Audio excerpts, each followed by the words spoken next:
the outset, let me invite the chair of this current session, Dr. Muleta Sidecho.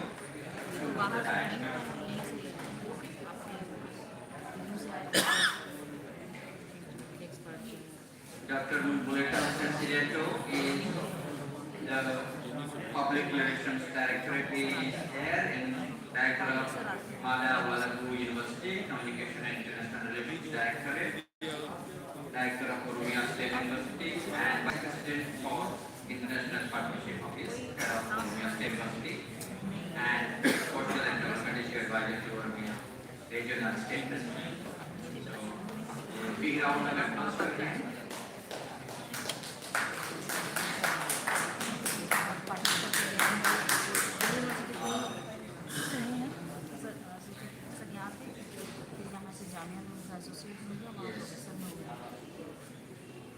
Next, we have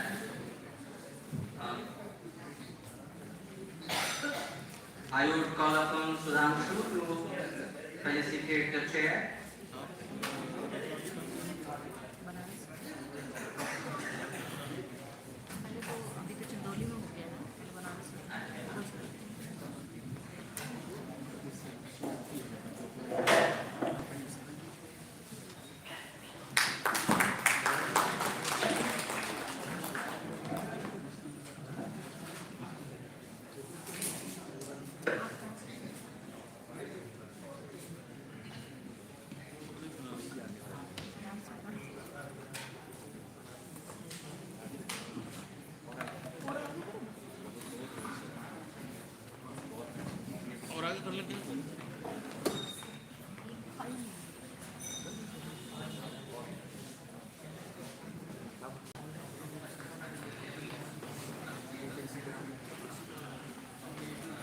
Next in the line, I would like to invite Alok Jain ji, Director, Cybersecurity Operations at GR India. Is on the way? Okay, we have 5 presentations. Ms. Vanita Ramnath Surina, and she will be joining us online.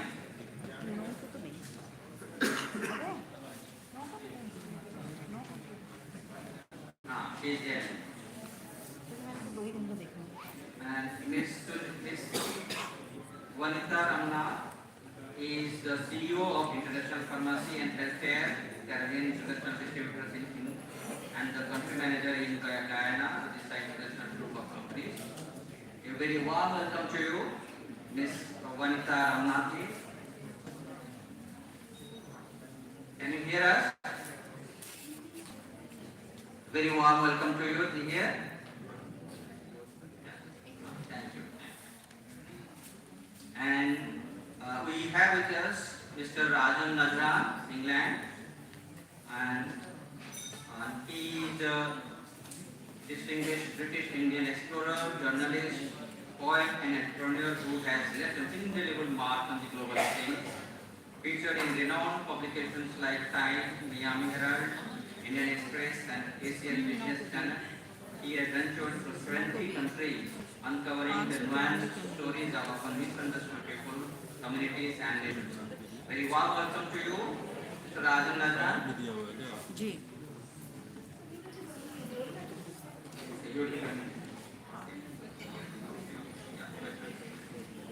And who do we have? Adi Salim is there. Yeah, Mr. Adi Salim.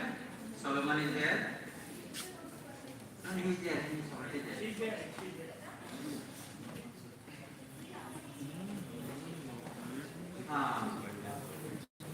Ms. Adi Salim, if you can switch on the video. Yeah, wonderful. Very warm welcome to you also. You are with Salim, the doctoral candidate there in Ethiopia. Solomon is Ethiopia. And then we have Professor Syed Nadeem Fatih. He's also online. He's also online.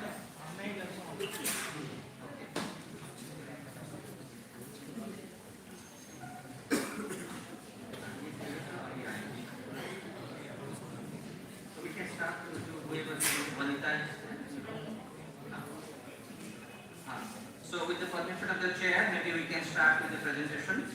We will go ahead with Ms. Vanitha Ramnath's presentation.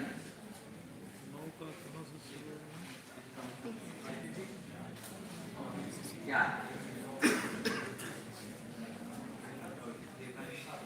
Yeah, Ms. Vanitha, you can go ahead. You can go ahead with the presentation.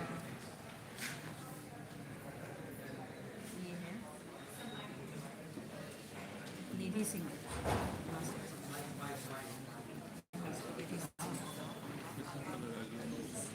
ये देखिए निधि सिंह के सामने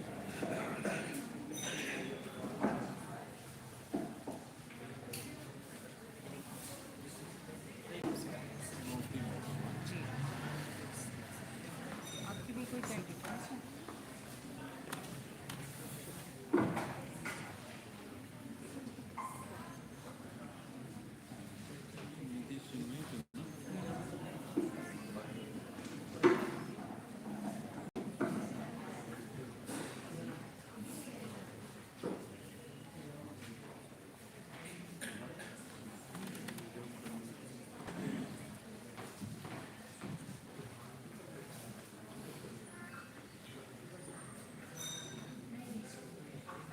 So can you see my screen?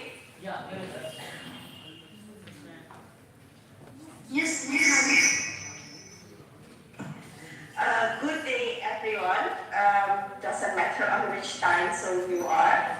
My presentation, I'm at home everywhere and nowhere. I'm a stranger and I quite never belong. Home, nowhere and everywhere. I'll be talking about landscaping, imagery, memory as cultural memory in Baitukara, but the version of Baitukara I did research on for this topic is, those are the immigration songs. Let's take a look to the presentation overview. I'll be talking very short about what's Baitukara and the different phases. I have a research question and a sub-question. Then I have a small video, what's cultural memory, what's individual memory, what object memory. The term whole, I have a short second video, and then some lyrics that I will make the analysis of it, and then we have a conclusion.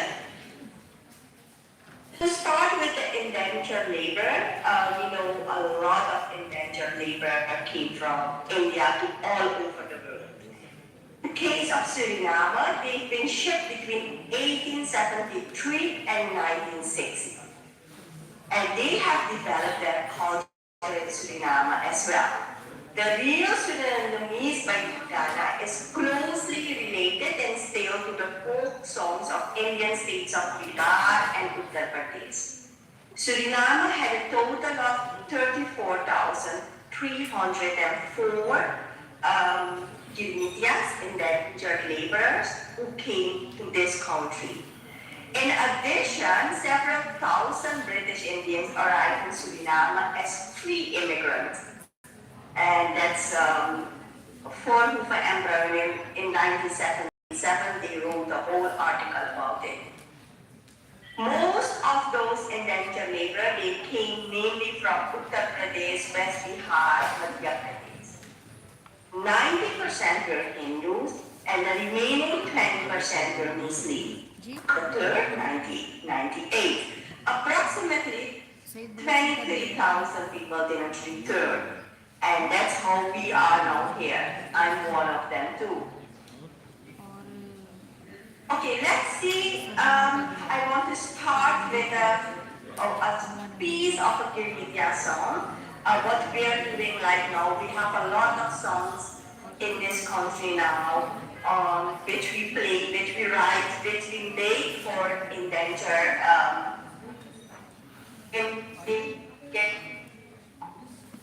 diabetes. Shraddhanand को भी श्रद्धानंद को दोबारा vacancy आ गई हमने apply किया अब आने वाली है उसका लिस्ट उसका एक बार हम दे चुके हैं पेपर आया इसका भी आया था श्रद्धानंद का अदिति का आया था उसी time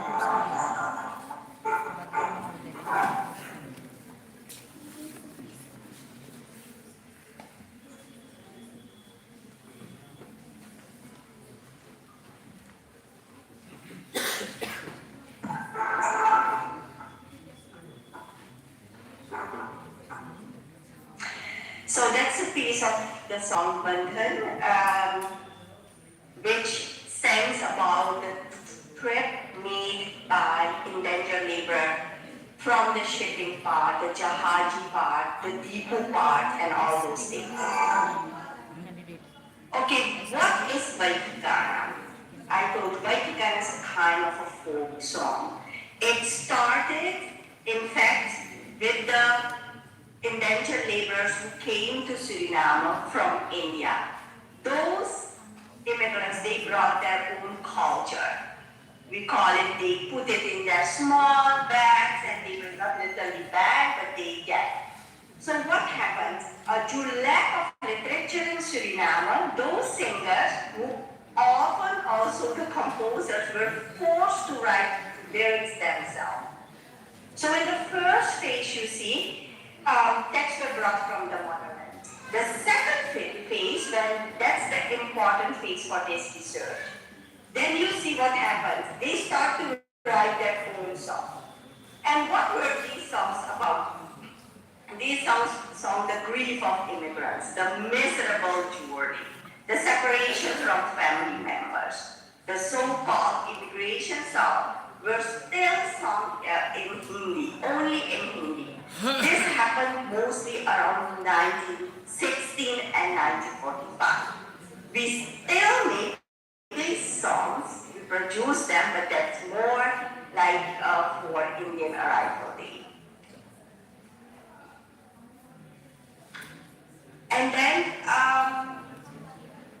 when we talk about, I mean, if you see in literature, you will see they became Jahaji Bhai and Bahan. Deepu Bhai and Bahan means brother and sisters. During the trip, during the in their plantation time, all those times. So this is a shared memory which is in literature, documented, oral, written statements, and this is our past. But our past is part of our self as well. Just look to this presentation, just look to those songs. So today we'll talk about that. There is a difference for this research. I use cultural memory, not individual memory or object. If you see the photo above, that's a tapa, in which sugar used to be made in a plantation, they boil it inside. That's an object memory. It brings a lot of memory together, like about the plantation life, the slaves, etc., etc. Then we have individual memory. I think you all know about Anna Frank's Tales from the Secret, Annex 1947. That's then an individual memory of Anna Frank, which is of course the memory of a group as well. People has, but this is really her own. And then we'll talk a bit about home. What's home? Now, you can see on your screen a lot of other researchers defines this term, and in fact, shortly saying is home can be that dormitory states. It can be everywhere and nowhere. And why can it be everywhere and nowhere? Because our imagination, what imagery, the way we visualize everything. I can sit here, and in my mind, I can think I'm in India, right there at the conference, and sitting there with everybody and presenting now. So what we can do, home is in fact a place of stability, where longing and belongings are, where the bondage with people are. So all those terms that I've mentioned now, we can find them in all those media immigration songs. Even Glissant in 1997, he argues that literature makes it possible to experience history, and not only history, memories, and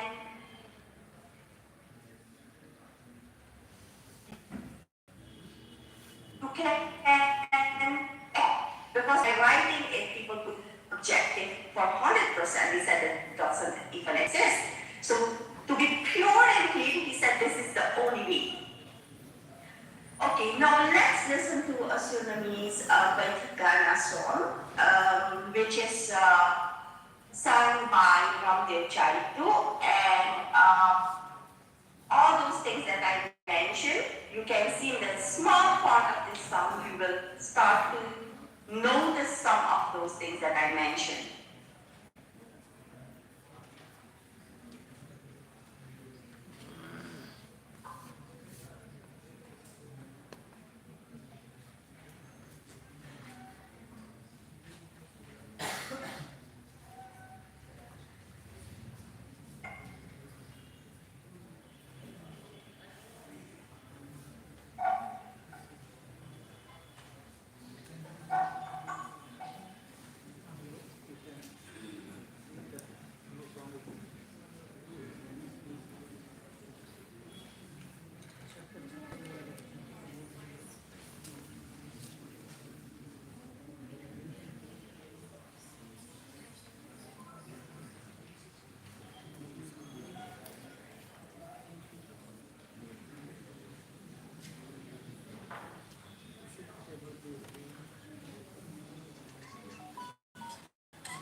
A very small part of the lyrics.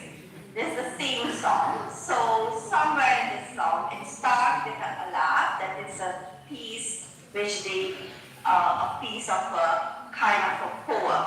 And that said, just like the leaf falls from the branch and is blown far away by the wind, so has my beloved been separated from me. I am unable to bear this suffering, the separation. In the nights, I saw visions of my beloved husband, visions in the night. There is not even a neem tree in the courtyard, under whose shade protection does he expect me to spend my night. There is not even a brother or a nephew, brother, son, at my father's home. What hope did he leave me there? This is the story of a lot of Kirgitias, a lot of indentured laborers. There are a lot of songs which are on those topics.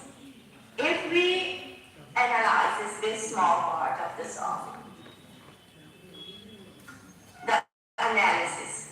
So if we look into cultural memory and landscaping, the neem tree that is in fact, in this song, it is presented as a belonging of India. It belongs to India, and it's a longing here. Like, I mean, you're here, you're thinking about the neem tree, the shadow, and all the memories, the nephews, the brother, everybody sitting there. And there is simple a neem tree on the wind shadow. Now, this particular song goes about, there is no shadow here. The farmyard in India and the landscape there, you can only think about it, the imagery. You can picture it as that. That's happening in this song because the distance is too far. You can't be there. About brother and nephews, all the family who were separated and stayed back, and the one person or a couple of them that came here. Which themes do we see? Homesickness, lovesickness, separations, longing and belonging, but also fauna and flora. The whole about which Wong and George are talking, with what we saw in the films mentioned earlier, that is not the home that's really here. You can only think about it, visualize alone about it. So that's pictured all over those songs. In all those immigration songs, you can find that.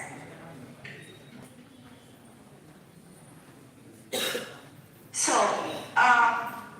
the conclusion, we only have 15 minutes. I have a lot more, but we cannot course I have to keep it with my time. We can see the immigration songs that can be referred as ours because it's not the story of alone one person. It's the story about a lot of people who came with those ships to here, went to the depot, stayed, worked on the sugar cane plantations. So it's the story about the same trip, the same behavior they had, the same life they had. A lot of things were common.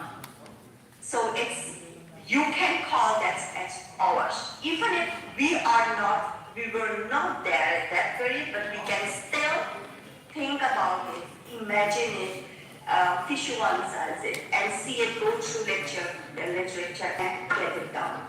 The landscape is partly imagery because we have a lot of things now here which were brought from there, such as food, such as culture, such as religious mentioning, a lot. The feeling of being at home, that's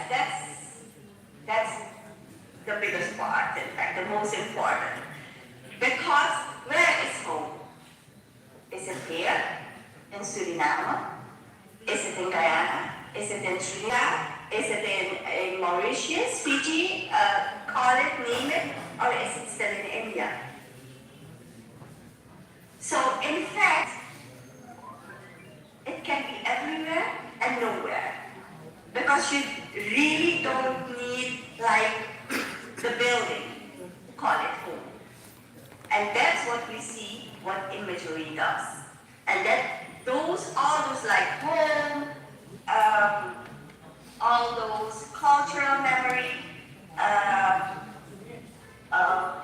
Glissant's theory, all those can be found in those simple texts, simple lyrics which were brought from India to here and we made out songs. Some of them are written on earth here and make their own because of what they suffered here, what they saw here, the good and the bad, and what they are now. Today you can say the home is here, but the longing and belonging to India, there is always a special part, which we still have up to today, as we have like our cultural things, our religions, even our Sanami, which is a version of the Bhojpuri, we all have still that. So I want to close my presentation with this last song where we still can see there's those things that I mentioned are part of the songs.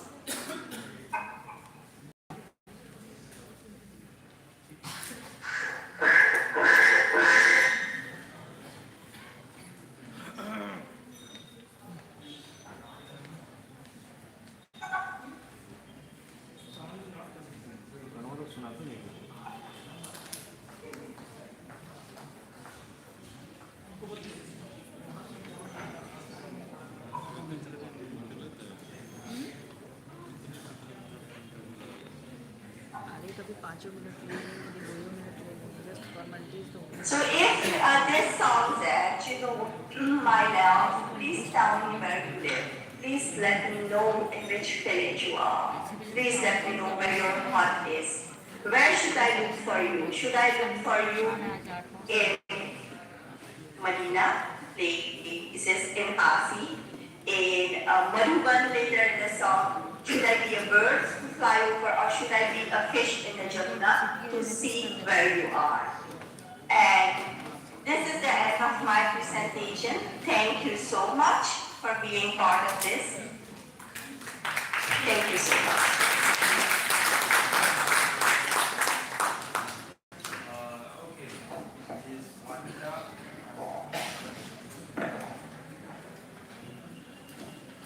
Thank you, Vanita, for your presentation, especially you very about the history of India. Thank you so much.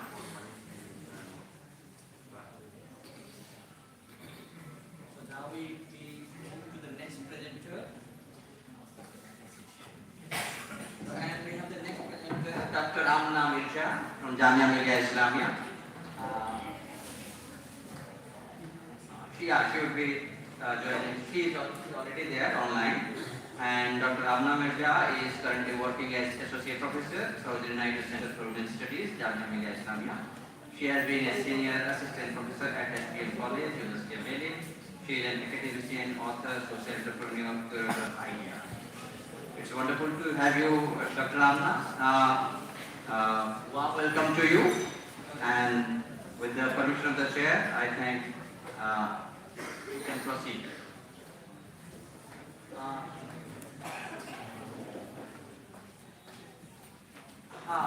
Just quick, maybe 1 minute, please. We have another maybe we can. No, we can present later. Later. Okay, let's do it. She is not audible. Okay.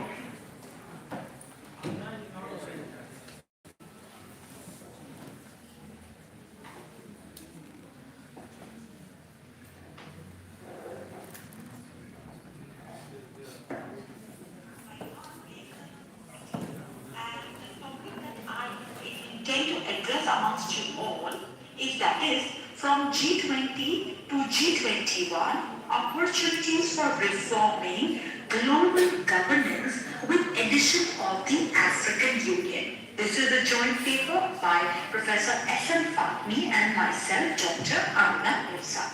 To begin with, what is the plan of action?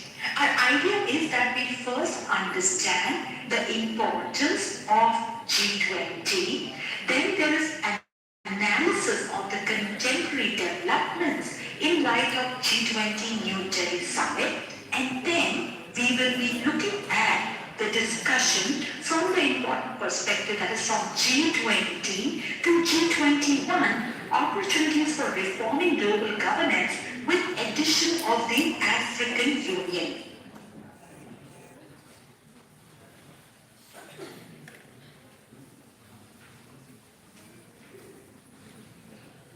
Dr. Amna, if you could switch on your video cam, please.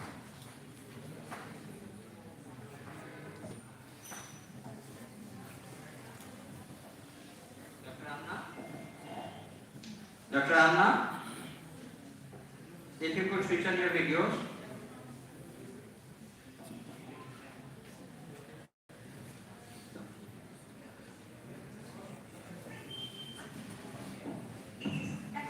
Really understand, as we said, that our plan of action is understanding the importance of G20, analysis of contemporary developments in G20, and with that, we'll take a look at the G20 New Delhi Summit, and then the important one, that is what does it mean, that is the expansion from G20 to G21 with the specific case study of the African Union.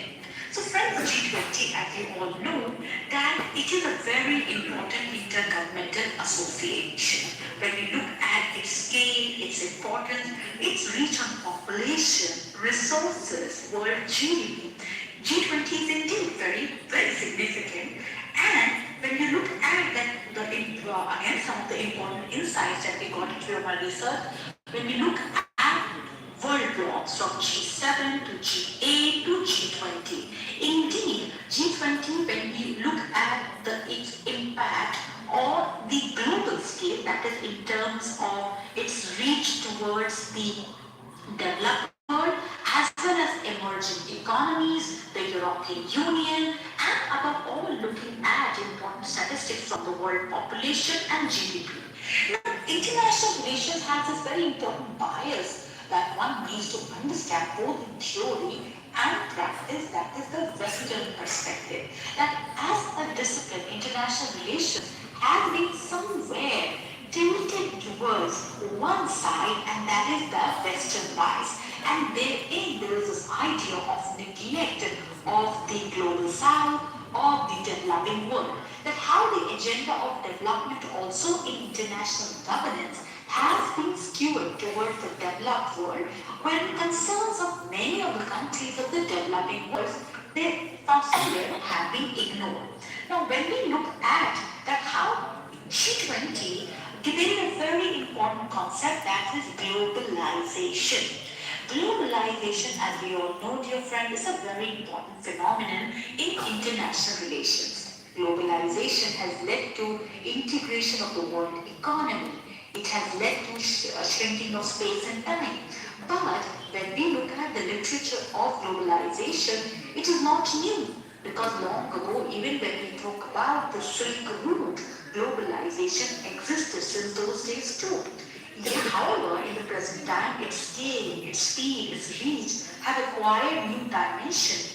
Specifically, when we look in the post-Cold War era, Cold War which led to disintegration of USSR and establishment of liberal democracy, especially liberal democracy and market processes driven by neoliberal capitalism and globalization as an established perspective. Now, this globalization too was contested when we look at the populist narrative, or perhaps when we look at how supranational governance like WTO, the IMF, all of them have been critiqued that it is about imposition of the ideas of the colonial, or you can say the neo-colonial perspective. So this was contested too, as it was looked upon as a neoliberal capitalism having an elite bias where the developed progress at the cost of the developing world. Dear friends, what we see here is that it was critiqued that something like neo-colonialism. And I guess this is where G20 makes a very important idea too. That is how Africa, Asia, they pay for the cost of profit through cheap labor, raw material. So the development dynamics was skewed. Further, when you look at related issues of globalization like instability, democratic deficit, neglect of indigenous industries, grassroots, all of these have been important issues too. Moving forward, as you all know, that recent time, what makes globalization and expansion of G20 all the more important because the context of the working of institutions, namely globalization, have been heavily critiqued. There have been debates of de-globalization, of re-globalization, and to add in here, the rise of populism from the United States to Europe, wherein there was a call for rollback. Now, very important, as the world would witness trade war, say in the time of 2018 to 20 between US and China, when the world battled the pandemic, there was this fact that somewhere there was a need for a new narrative to take global governance forward. And herein comes the second part of our paper, that is the idea of human-centric globalization. Where in India, it called that there is a need to link globalization to people. There is a need to place people over profits. It is not to say that one is calling for rollback of globalization, but that there is a need for balance between people and profit. With this, dear friends, in the contemporary times, we are in the era of 4.0. As you know, the Industrial Revolution from first, second, third to fourth phase, wherein it is marked by the rise of Industry 4.0, globalization too, it is there in the fourth phase that is driven by cyber-physical systems. What makes this important to be understood is that one cannot repeat the mistakes of the past. Right now, technology has made this rise of new traditional security threats, from climate change to pandemic to international terrorism, amongst others, where the threats cut across borders. So in this scenario, there is a need for right correlation between the narrative of global governance and representative institutions, representative forums of global governance.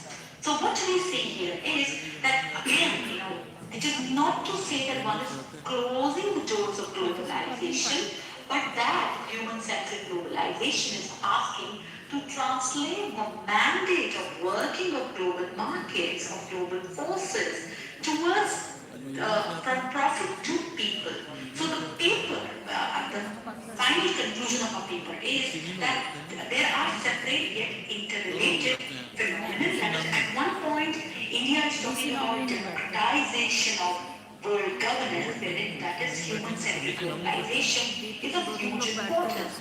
And at the related end, one must know that how inclusion of African Union in G20, how they are important, contemporary, and complementary and supplementary phenomenon, that is with respect to presenting an inclusive narrative of global governance, factoring in concerns of global south, and that is when we look at the global development agenda, wherein it is often argued that when we look at global trade, finance, the West develops at the cost of the non-West. How Africa and Asia, they are very important with respect to supply of raw material and cheap labor, and somewhere it is used in a manner which works to the advantage of the other. So, what we see here is that for better terms of trade parity in the global domain, the call for human-centric globalization and related aspects of inclusion of African Union makes a very important point for pushing forward the agenda of Global South, for taking forward trade, commerce, relations in much more meaningful manner. So here we are as G20 turns towards G21, the African Union, the 55-member bloc of the African nations. It is now a permanent member of the G20. And of course, so what we see here is that now G20 is again a very significant aspect because it now comprises of 19 countries and 2 regional blocs, namely the European Union and African Union, and inclusion, my last point here, inclusion of African Union is very significant towards the idea of the idealistic perspective of Vasudhaiva Kutumbakam, that is one earth, one family, one future, and wherein human-centric globalization is trying to present a better alternative for global governance, wherein Global South is included, wherein inclusion of African Union would make way for an important case of parity in trade and commercial relations, wherein a global narrative exists, that is, that the binaries of West versus non-West must be blurred. So dear friends, once again, thank you so much for having us for this conference. Very thankful to Mehtab sir for having us for this conference. So that's our case from G20 to G21.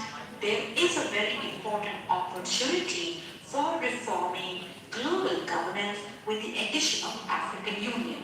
We firmly believe that with the important narrative of human-centric globalization, the aspect of ideas of the narrative and institutional representation through important intergovernmental forums, they are complementary yet supplementary phenomena, significant with respect to factoring in democratic, global trade and financial apparatus. They are significant with respect to a holistic approach towards global governance, which is more inclusive, not just Western-centric, and takes into account the uniqueness of the developed world as well as the uniqueness of the developing world. So once again, thank you so much. And with this, I would end our case. And here, thank you so much. And over to our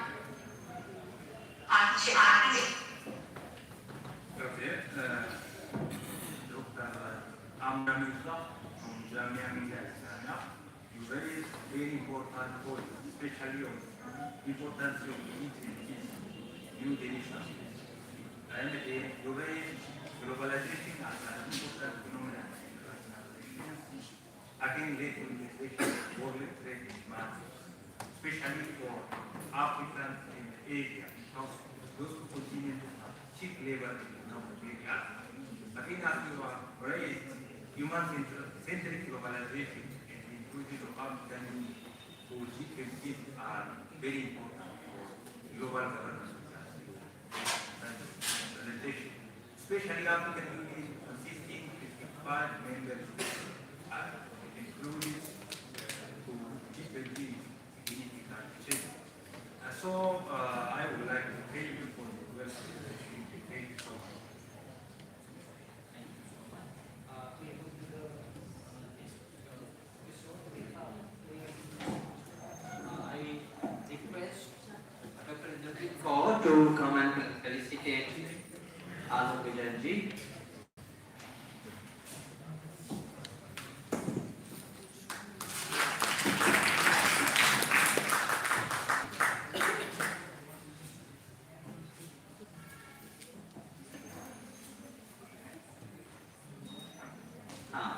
The next in line is Mr. Rajan Najran is already there with us online. So we'll, without much ado, we'll proceed. Mr. Rajan Najran.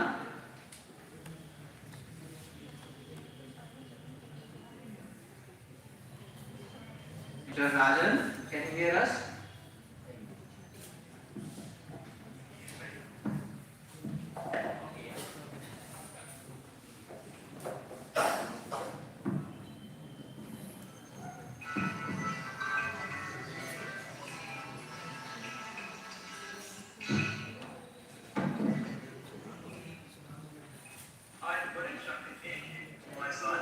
I think everyone else can hear me as well.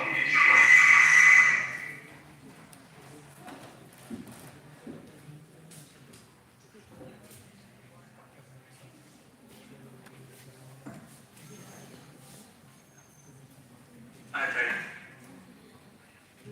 I can see only other person that's got the camera on, so Adi sir, can you hear me and can you see me? You just give me a thumbs up, at least I know that somebody's listening in.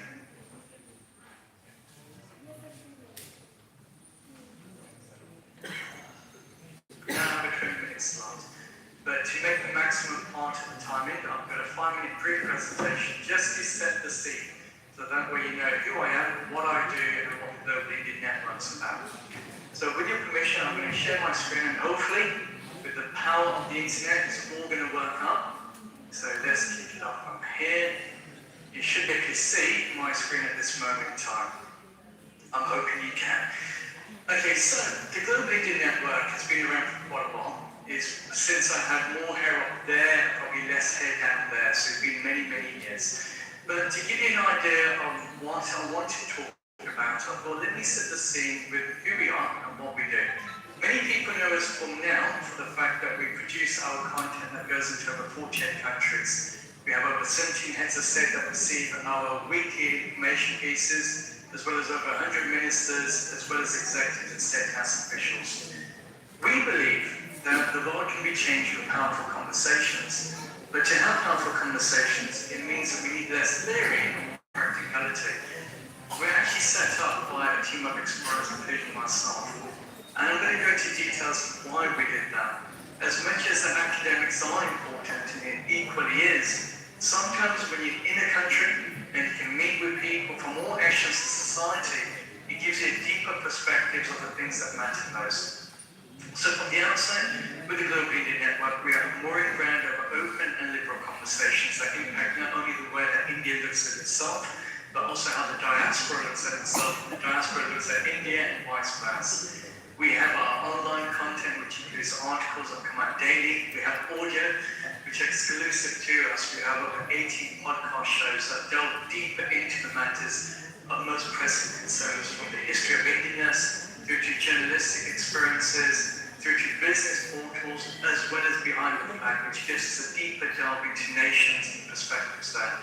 We've also teamed up with the bigger media organizations, including the Indian Express, and we do TV work as well, partnered up with CNN.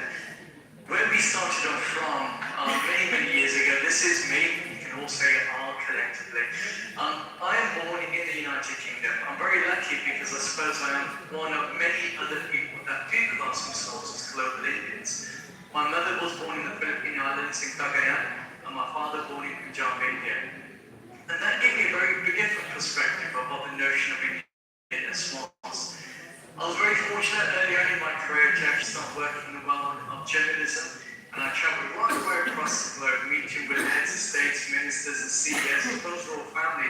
to understand the perspectives that matter to them.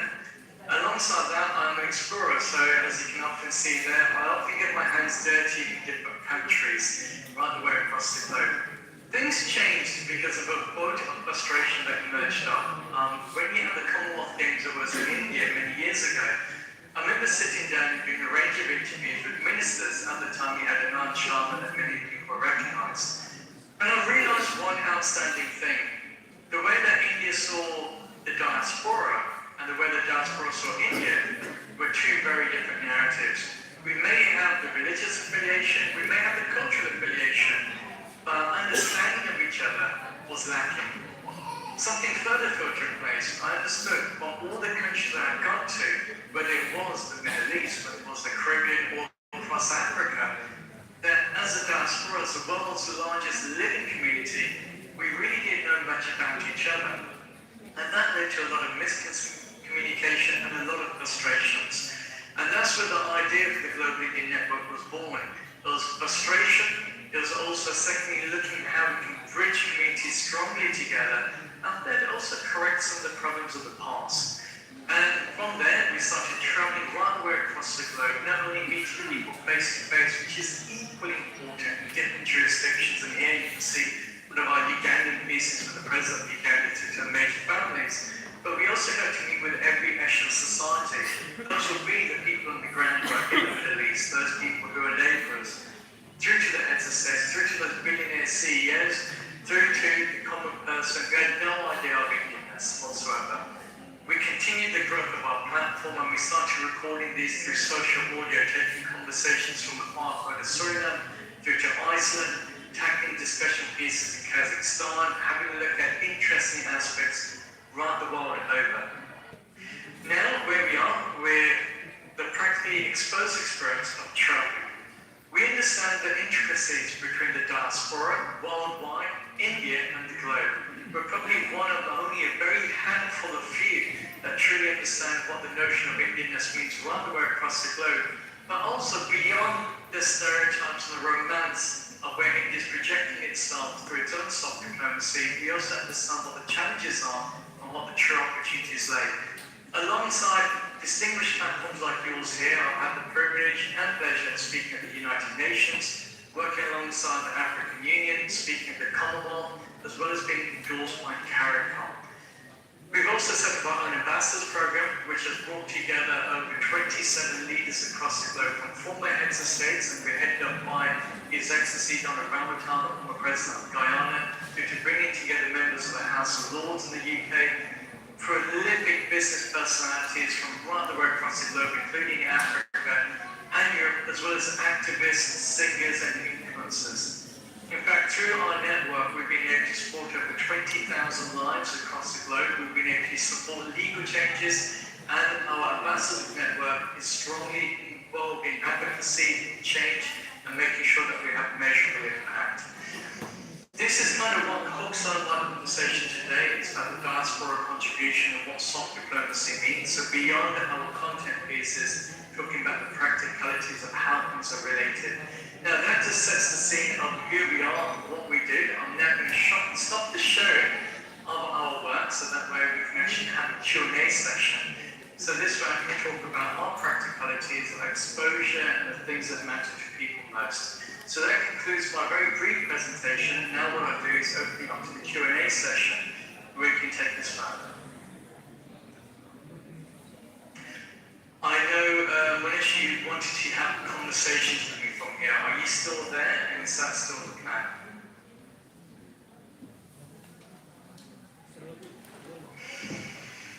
Well, the resounding silence is there, so I'm going to now utilize the rest of my...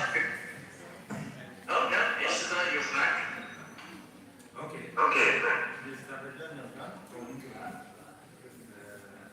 Thank you so much for taking humanity, quiet, and thank you.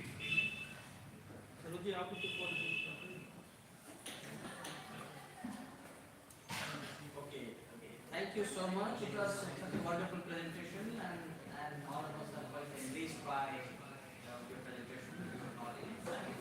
And we now move to the next presentation. And no. He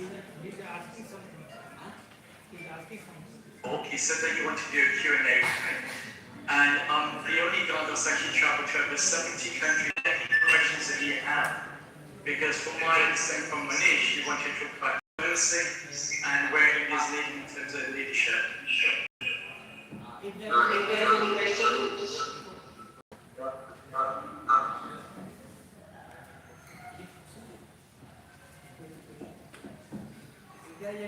from the audience, please? Hello, good afternoon, sir. Sir, I have a question. I'm Vishita Salman. My question is how to prepare Indianness to Indian community abroad. Can you repeat that again? Sir, my question is how to preserve Indianness to Indian community abroad. I call Indian community abroad, but I think we're as clear as it could be. Maybe if you could try the question, that would be easier. Second one is it.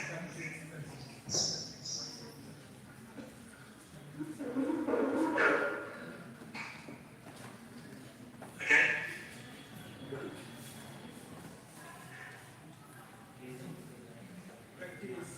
Alright, so I'm going to go with what I assume that you said was about the Indian community abroad. So I've spent over 17 years now travelling, and what you tend to find is that the way that Indian soft diplomacy works is probably very different to what the experiences for communities in those countries. I'll give you a really good example of this. There was a case that happened in South Africa a few years ago in a place called Phoenix, where people of Indian origin there were being attacked, and it's because of the government's competency in South Africa. Because for many days the police didn't come out, the army didn't come out, and it was seen as an exposed form of racism. Unfortunately, there's been a big question that's now gone across the diaspora, which is, well, India means something to us, but do we mean anything to it? And I personally feel, because of the lack of direction that was presented by not only the Indian embassy there, but also from the government of India, the silence was deafening. And many people in the diaspora felt that they were only being utilised for those reasons of expansion of diplomacy purposes. So there's been several cases of this right the way across the globe. And I think it's something that has to be really taken to heart by whichever administration is in place there. The diaspora plays a very vital role for India, not only when it comes to expanding your public diplomacy and your policies, but also in terms of remittances and extended trading relations. A good example of that is here in the UK, with the UK-India trade deal. One thing that I think that India is probably now becoming a bit more uptake with is that it needs to extend its diplomacy with this community. It cannot take the diaspora for granted. The diaspora now has moved on from one which is this long lust of looking back at India in its romantic version of saying this is where our homeland is, to now the second generation, or third generation, even fourth or fifth generation that sees the countries that they now live in as purely home, and as India as a nation as having a cultural value, but not being sentimentally driven. For India to expand further, I believe it needs to bridge those gaps a lot more, and it has to go beyond just the religious affiliations. It has to come down to showcasing and understanding what the diaspora stories are in a way that is more heart-touching and that involves real travel to these markets. And I also believe it means that the ambassadors and the high commissioners within those countries have to be far more active and far more approachable than ever. I've also seen amongst my travels that India's role within nations has significantly changed. We like to think that India, as it is a superpower, but that superpower is only as powerful as your allies or your non-traditional partners looking fondly in your direction. From my exposure and experience of working with heads of states around the way across the globe, from I noticed somebody from Ethiopia, I worked with Meles Zenawi many years ago, through to other leaders there, what we start to realise is that there's a different story that emerges. One thing that I would say to your audiences sitting in India and also globally watching this, is that in order for India to move forward, it needs to also shift its look on how it performs and provides more reliable partnerships. It has to go beyond yoga and maybe cultural icons as a way to produce unnecessary affiliation, and it has to take a deeper set, because that's where the world's going to be heading into. I'm only giving these answers as conjecture on a question I didn't fully listen to or be able to actually understand, but I hope this helps.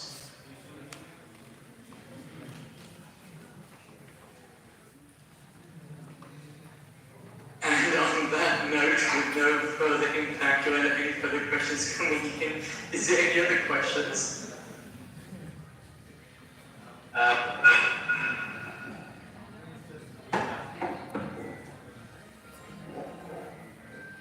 Rahul, can you hear me, Mr. Rajan?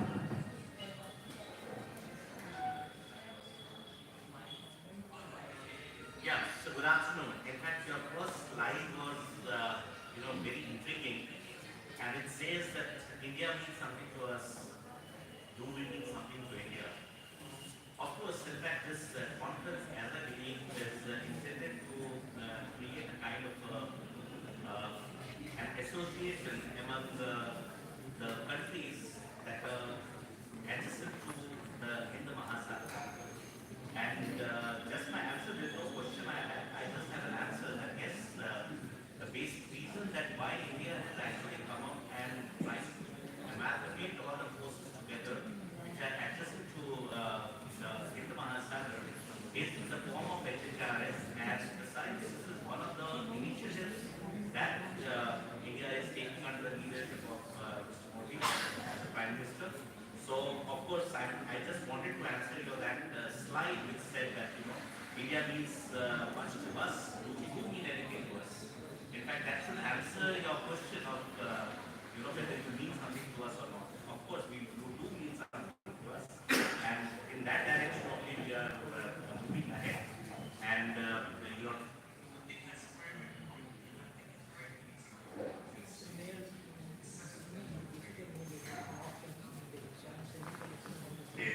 But to take a deeper dive, it's when you start meeting with the diaspora within those nations, and you start asking them those questions, then the answers become very different. I think that's a great point that somebody once told me. We often see the world as we are, rather than as it is. And when we start seeing the world as it is, we can start understanding that there's a lot more complexity out there. The question I would actually end on is move forward from just an India's point of view. Now I believe the diaspora and people of Indian origin are coming together, and the true question is this: India does mean something to us all, but do we mean enough to each other to care, to have empathy? And that goes beyond the borders of India, but it also has a look at our ways and our historical duties for the planet equally. It also has a look at how we deal with things such as climate change, but also how we deal with issues such as the South Africa drive or other things that we've been taking place globally. It's a very good question. I'm guessing that this will be the start of a very long, successful partnership between both organizations. To answer the question. Thank you. Thank you.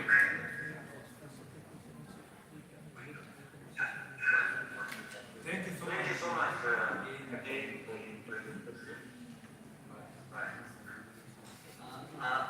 Next we have Ms.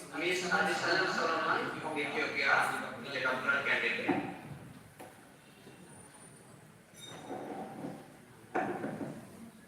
Miss Solomon, Ms. Solomon, please go ahead. please go ahead.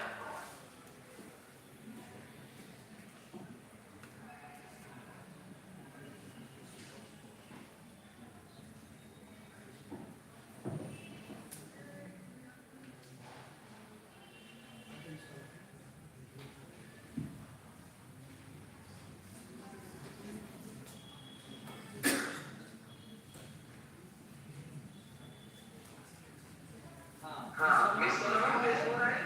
Unmute yourself and speak. Please unmute yourself and speak.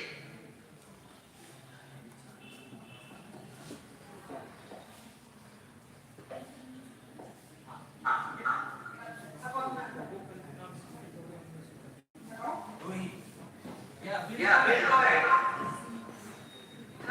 Okay, thank you. So my name is Edson, greetings, ladies and gentlemen. I would like to present some views and give you some views on Indian-African economic relations. My point here is not to present the whole paper, but I will give you some ideas on my paper. So my paper is based on India-African economic relations. My objective of the paper is to establish a strong and tight relationship between India and Africa in order to promote a strong economic partnership to equally boost their economy. Actually, the geographical proximity between India and the whole of Africa has played an important role in the development of the ancient times. So, India and African economic relationship is not the latest thing, it's an early and ancient thing. So, this brings us to economic benefits for both the country and the continent. The Indian-African Trade Investment and Economic Cooperation is an instrument or forum promoted by Indian government to promote the meaningful economic and commercial ties between India and Africa. This initiative provides Indian companies to join African markets and resources seeking that motivate Indian companies to invest in Africa. These are the reasons have already been a series of initiatives such as India-Africa Forum Summit, and the second one is the India-Africa Trade Forum, and the third one was the India-Africa Business Forum. So the goal of the initiative is to create an environment where both India and Africa can collaborate and develop mutually beneficial partnerships. These initiatives India-Africa trade, investment, and economic cooperation in order to foster sustainable economic growth and development in both countries. And in my paper, I also mentioned about BRICS, because recently my country, Ethiopia, joined BRICS, and India has a great role on this member, and Egypt also one of the other countries who joined the BRICS. To give ideas on the BRICS,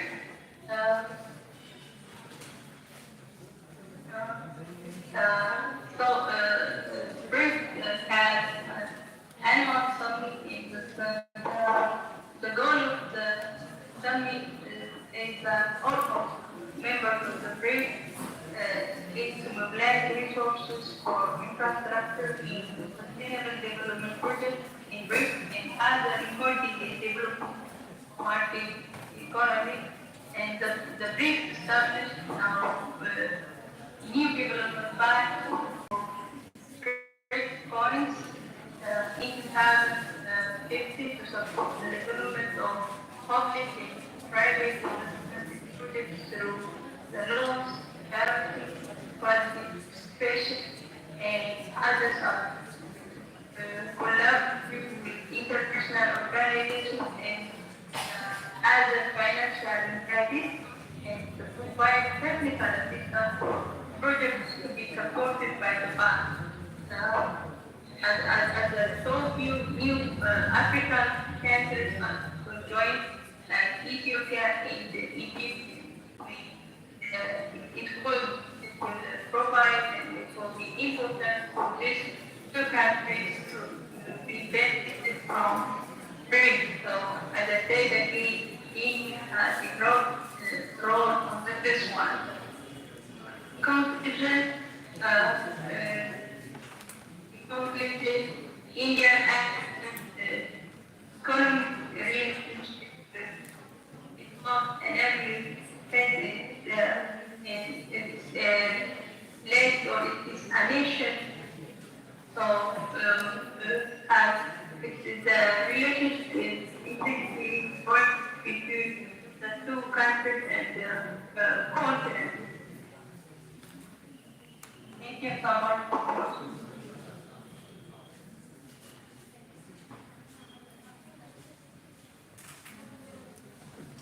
Okay, so if we go to this extremely important India, Africa,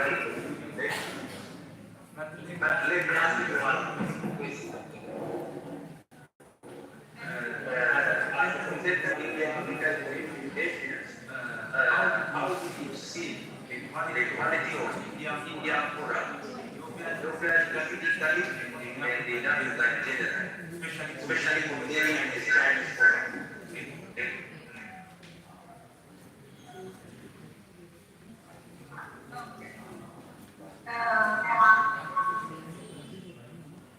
On this one,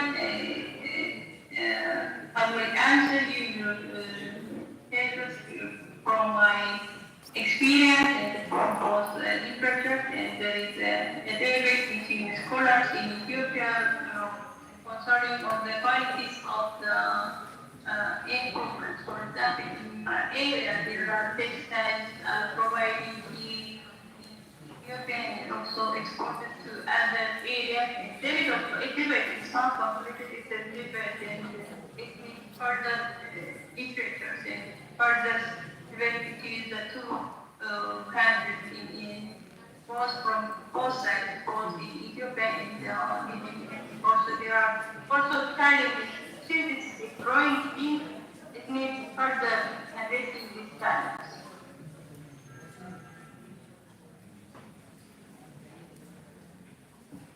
So thank you so much for your presentation. Have a nice night.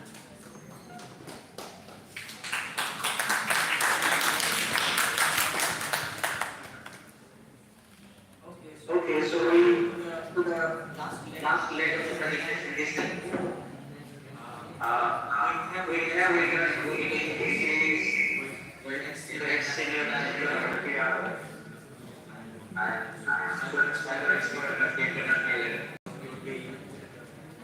Last but not least, we will all look forward to it.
Good afternoon, ladies and gentlemen. You had tremendous patience of attending such vibrant conference, and immediately after the lunch, it becomes very difficult for people to actually stay back and listen to such international relations, topics on international relations, topics on geopolitics, and so on and so forth. So, what my slide is going to do is to prepare you for the valediction, so that all of you are awake. I'll trigger a lot of sensations in you today, because now we are not talking about peace, here we are talking about war. Now, because it is very important for us that we have moved away from the bipolar world to the unipolar world, to now what people say is again bipolar, but for me, it is now a multipolar world. It is no more a bipolar or a tripolar or a quadpolar or anything that way, because what I am going to discuss with you today is on hybrid warfare, where asymmetry is the key point in this form of warfare. What I mean by asymmetry, how many of you have seen a video of a cobra and the mongoose fight? Has anyone seen Cobra and the mongoose fight? Okay, tell me who wins. Please speak up. Who wins? Cobra or a mongoose? Mongoose. Who has got more strength? Kinetically, who is stronger? Cobra. But why does mongoose win? Thick skin. Sorry? Thick skin. Not exactly thick skin. Agility, yes. 1 point. Agility, yes. What next? What else? Catching the, Yeah? strategically catching the neck. Strategy. It is catching the neck of the cobra. No, that is his style. I am talking about what is that strategy which makes him lethal when he fights a kinetically much stronger enemy than him. Why I am trying to give you this entire indication is because we are talking about those countries which have normally remained below the radar, and they have been those countries which are not the so-called developed nations. They are the one which we call them developing. Now there is the concept of developing, developed nation, all that is one. So why I want to introduce you to this topic of asymmetry is because now everyone has got guns. It's no more that you have strategic weapons, you have NDCs with you, so you are powerful. Sorry. Gone are those days. Today Ukraine gives a good fight to Russia. You know, and this is an excellent example of asymmetry. There are a whole lot of learnings from this Ukraine and Russia war, but then the best part is asymmetry. A strong country like Estonia can fight a battle against mammoth, big enemy, kinetically and size-wise much stronger to it. It can fight a battle and it can still have a chance to win. And this is where my topic for today comes as hybrid warfare. People used to talk about conventional battlefield. People used to talk about Army, Navy, Air Force, space, NDCs, nuclear, biological, chemical. I am taking you to a path to the hybrid warfare where all these combined together will actually be the strength of the nation. And this is where I am just taking you around. So, this particular domain, the so-called cyber, rest of the domain you are already aware, conventional battlefield, you have an army with tanks and all those kind of equipment, you have air force with a lot of fighters and other equipment, and of course navy, industrial ships and all those. This is the fifth domain of warfare. We call it fifth domain of warfare, the domain of ether, wherein everything is in the air, and you are fighting a battle in the air, you are fighting something with somebody who you do not see. Physical warfare, if you are fighting a physical battle, either you are here or you are there. There is no case where you can be everywhere. And this is the domain where you can be everywhere.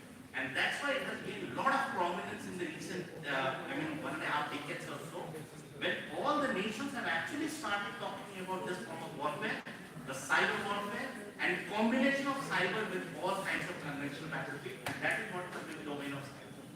I'll just read out that text. That text is very important from the national perspective, that how do you see this domain is? And what do you mean by when you're fighting a battle? What does it mean to actually win? What is that singular factor that determines that you are going to win or lose? So I'll just read it out. The success of a mission is a function of cognitive factors. Now what is cognitive factors? You are all academicians, you will all know. Cognitive factors are the factors that are controlled by the brain. It is no more technology, no more strategy, no more diplomacy, no more tactics. It is all about how do you react to a challenge using a brain. How can I actually infect or affect your brain to win a battle without even fighting it? That is what is the cognition, the domain of cognition. Physical factors as well as information factors. So these are the three factors. The cognitive factors, how the brain is reacting to a situation. The second one is the physical factors, what are the situations around. And the third one is what is the information that you control at your disposal. These are the three prime factors which are going to be decisive in a battlefield of tomorrow. The futuristic wars are going to rest their pillars or their fundamentals on these three factors. However, the failure of the mission is a function. This was all about success of a mission. Now I am talking about the failure of the mission. Now, failure of a mission is a function of adversary or enemy's ability to actually create friction in your process is what is going to be decisive. That means you have to have an ability to create friction during war or even fog of war, to create some kind of a fog. All of you are aware about our Sanatan, all the literature that is available there. Now, I have quoted some 3 or 4 things. There is a war out there, old friend, a world war. And it's not about who has got the most bullets. It's about who controls the information. What we see and hear, how we work, what we think. It's all about information. That is what it is done. There was one famous, when I was entering into this field of hybrid warfare way back in 2005 when I was in the planet to actually work on deterrence mechanism for cyber. Everyone suggested me a book which many of us would have read. That's known as The Art of War. How many of you have read this book, Art of War? By Sun Tzu? Okay. They say that this book is a treatise of war. That means if you want to learn new tactics, new strategies, go and read this book. Pick up this book from the bookstore, read it. But how many people have actually suggested you to go and read Srimad Bhagavatam? Why I have mentioned these 2 points is because they have taught just what is visible. What is written in our text is much beyond. So what he says, in order to win victory, we must try our best to see the eyes and the ears of the enemy, making him blind and deaf, and to create confusion in their minds in the commands, driving them insane. Now this is a very interesting statement. What these Mao Zedong says is आप अपने enemy को अंधा कर दें कि वो देख ना सके, आप उसको बहरा कर दें कि वो सुन ना सके, और इतना कंफ्यूजन क्रिएट कर दीजिए कि उसकी रिएक्शन की जो कैपेबिलिटीज है और कैपेसिटीज है वो रिड्यूस करें. Okay, do you all agree with this hypothesis? I can go further beyond, 2 steps beyond, and I typically quote Srimad Bhagavatam because I do a lot of learning from that text. It says that show the enemy what you want to show. Don't blind him. First of all, don't blind him. Show the enemy what you want to show. कोई आदमी यहाँ पे एक example दे सकता है श्रीमद् भागवत की कहानी से? महाभारत की लड़ाई में कोई ऐसा एग्जाम्पल था? Show the enemy what you want to see. Jayadratha Vara. Jayadratha Vara. Right? Am I right or no? Okay. So show the enemy what he wants to see. Don't blind him. Make him hear what he wants to hear. Any example of this? Ashwatthama. Ashwatthama is another example of a misinformation warfare. If you know this particular component also has something on misinformation warfare. So misinformation, the excellent example is of Ashwatthama. Okay. Now, but there is a very small factor in it. Why did Guru Drona went to Duryodhana, went to Yudhishthira to ask whether this information is right or wrong? So his credibility, his authenticity. That means you must have a media which is authentic. And why did he get quoted in Mahabharata? This entire episode got quoted because there was a dilution. That means it was an exception. That's why it got quoted. That means a media which is credible, which is supposed to be a weapon of war for misinformation, can be used only once.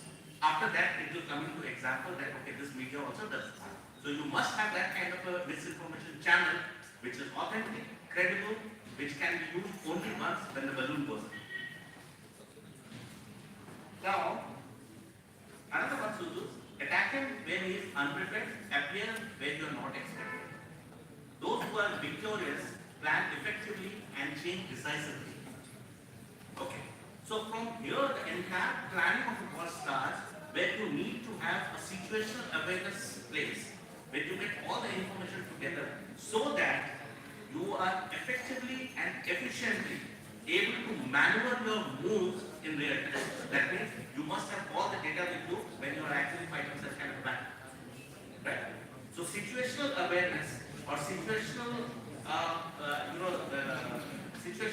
situations basically based on real and authentic data is a prime requirement of any form of hybrid war.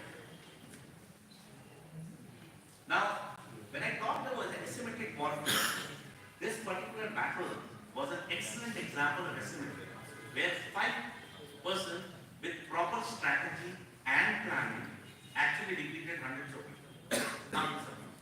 That's the battle which we are all set in. Now, I'll just give you a macro view of this ether domain. What do I mean by ether domain? When you get up in the morning, your day starts with electronics. You tell me during a daytime, a full day cycle, from your waking up to going to sleep, how many electronic equipments do you use? In fact, अभी तो situation ऐसा है कि mobile अगर to दो बार नहीं करें 5 minute के अंदर में, तो आपको ऐसा लगता है शायद सिग्नल नहीं आ रहा है, या कहीं स्विच ऑफ तो नहीं हो गया, या बैटरी तो कहीं डाउन हो गया. We are all surrounded by electronics. Every. आज मैं अपना प्रेजेंटेशन लेकर के आया. I completely relied my presentation on something known as internet. अगर इंटरनेट नहीं होता तो मैं प्रेजेंटेशन दिखा ही नहीं सकता, because everything is lying somewhere else. यहाँ पे मेरे पास इस मशीन पे कुछ है ही नहीं, मैं दिखाऊंगा. I don't have anything on this one. Okay, and more so for my kind of job, actually there should not be anything on the machine also. That's a requirement. So what you are seeing on the left hand side are the sectors that each one of us use on a daily basis. What it is? They are known as the critical information infrastructure. The public utility system, the health services, the transport, the telecommunication, power, electricity, defense, security, law enforcement, judiciary. They are the critical components of the society. If they are not there, hell will lose pain. Nothing will move it. So when you talk about the left hand side, they are the ones which are something that you need to be very cautious of. मैंने एक example दिया आपके mobile का. Imagine if Airtel का tower stops functioning in Delhi. How many of you are going out of business immediately? Forget about 2 दिन के बाद की मैं बात नहीं करता, मैं आज की बात करता हूँ. 10 मिनट के अंदर में, 15 मिनट के अंदर में, अगर जिन लोगों के पास एयरटेल है, जिनके पास रिलायंस है, उनके सर्विसेज अगर जस्ट स्टॉप हो जाए, आपके हाथ में ना खुजली होने लगे कि मुझे अभी एक कॉल करना था and I am not able to. होता है सर, होता है. When your mobile is not there with you, that is the time you need the mobile the most. वैसे पड़ा रहे कोई बात नहीं, लेकिन हाथ में मोबाइल रहना चाहिए, क्योंकि मुझे जरूरत कभी भी पड़ सकती है. And that is what how we are dependent completely on electronics. हम घर में जाते हैं, हमारा टीवी, न्यूज देखते हैं, हमारा TV, your set-top box, another one, your CCTV camera, another one, your smart TVs, another one, your refrigerator, another one, your air conditioner. Now everything is smart. Okay? So typically what happens is, since now we are, how many of you remember, okay, males, do you remember your wife's telephone number, mobile number? मैं ये आप झूठ बोल रहा है, जो बोल रहा है कि नहीं रिमेंबर करते हैं, झूठ बोल रहा है. जब वाइफ का नहीं रिमेंबर कीजिएगा तो क्या ठीक है? So you remember your wife's phone number, but do you remember your driver's phone number, or do you remember your some relatives' phone number? Remember numbers? बहुत मुश्किल है, जो है exceptionally nice. Normally क्या होता है? Since we are surrounded by gadgets, anyone who can maths वाले को छोड़ के कोई मुझे 19 का टेबल सुना सकता है? खड़ा 19 yes. नहीं not you, please, you are exception. Tell me anyone who can actually spell out 19 का table? Not required. You know why? Because we are calculators. Yes. We are calculators. So these electronic devices have made our life simple. Of course, yes. It has made our life simple, but at the same time, put us at risk. अगर calculator नहीं हो और मुझे mathematics दे दिया जाए, calculation, मैं मैं सिर्फ जाने दूंगा जो काम मैं आज से 20 साल पहले I used to do it in maybe 20 seconds. I may require almost 4 to 5 minutes to actually do those calculations. So what I want to say, when you are surrounded by electronics, when you are surrounded by circuits, you are surrounded by electromagnetic inductions, radiation, then it is very important for you to protect your electromagnetic spectrums. Wherever you are, आपकी Airtel network protect होनी चाहिए, आपकी telecommunication network protect होनी चाहिए.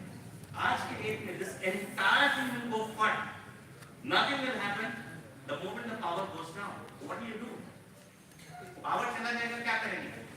Power चला जाएगा, so we will just stall it for some time and then maybe wait for the power to come back. So these are all those critical sectors that we are surrounded with and we need it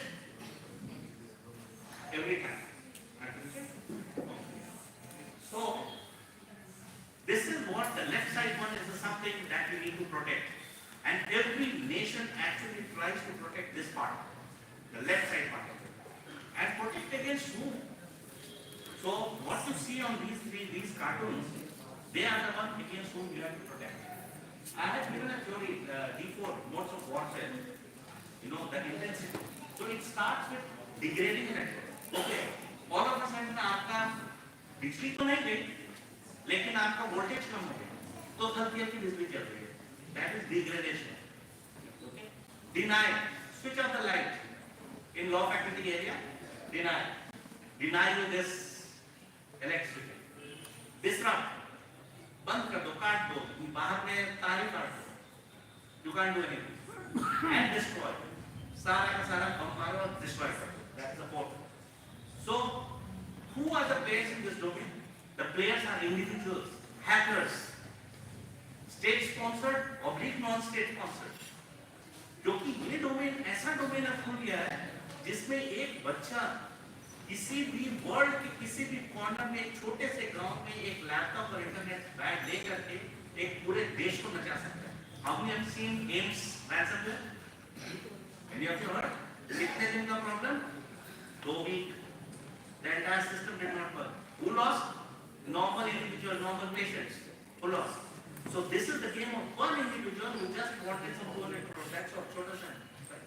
और इस तरह से सोचिए कितने individual घूम रहे हैं hackers. If each one of them start asking 200 crores for unlocking that ransomware, then we are game for it.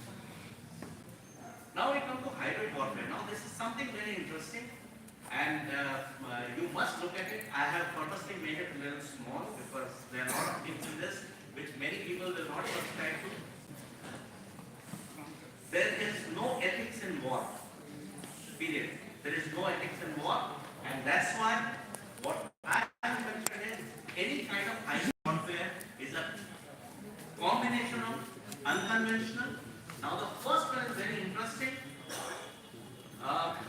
I was sitting with Golokji the other day, and he told me something very interesting on the first part. The first part relates to spiritual, Vedanta, magical powers, and black magics. Now, in none of the form of warfare, this kind of thing has ever been used. It has been used, but it has never been listed anywhere in any form of warfare. When people talk about hybrid warfare, they talk about conventional and non-conventional weaponization, but they don't talk about such kind of things which are exclusive to people like us who have been born in the this part of the world. We are privy to such kind of a thing, and many of our knowledge in this particular field has been dilated by several aggressions and invasions. This is what we need to remember. Then is the covert operations and intelligence. Now this is something which every nation is trying to build up for covert operations. Economic warfare, kinetic forces is something which everyone focuses on. We are all aware about it. That's conventional activity. Cyber and electromagnetic activities, media strategy. Now this is again where the role of media comes in, where you want to make a perception about a country that what you are intending to do and how you are actually laid out. State CIA and resilience. I'll go very fast on this. So this is what it is. Now, this, in fact, after this slide, I will just close it because this is a very interesting model that I this is the 9-cell global cyber diplomacy model. this is where our HHRS members would actually love to read this and love to understand this what it is. So on the x-axis, what you see is the strength of a nation in terms of their capabilities and capacity to wage a cyber war or a hybrid war, which is underdeveloped, developing and developed. And on the y-axis, what you see is the relationship with a nation. That means you can be friendly, you can be neutral and hostile. And on this nice matrix, actually, you can populate any country of concern. So if you populate countries like Africa, they actually fall in the area you see the first quadrant. I'll not go very deep into it, but then what it says is align your allies, isolate your enemy. The person who is most dreaded is the one who is on the top third quadrant, because he has the strength, he is developed, and he is not friendly. That means if you want to rate it, I can name it. The country is, maybe you can put China there. You will find that it perfectly fits into this entire area. And this is where we need to integrate our allies together. We need to talk to them. We need to enforce strength in them, so that we can isolate our enemies on the top left, top right quadrant. So this is what I have today for this presentation. There are a lot of technical aspects, AI, blockchain I want to discuss, but I think paucity of time, so I'll close on this. If there are any questions, I'll be glad to answer. Thank you.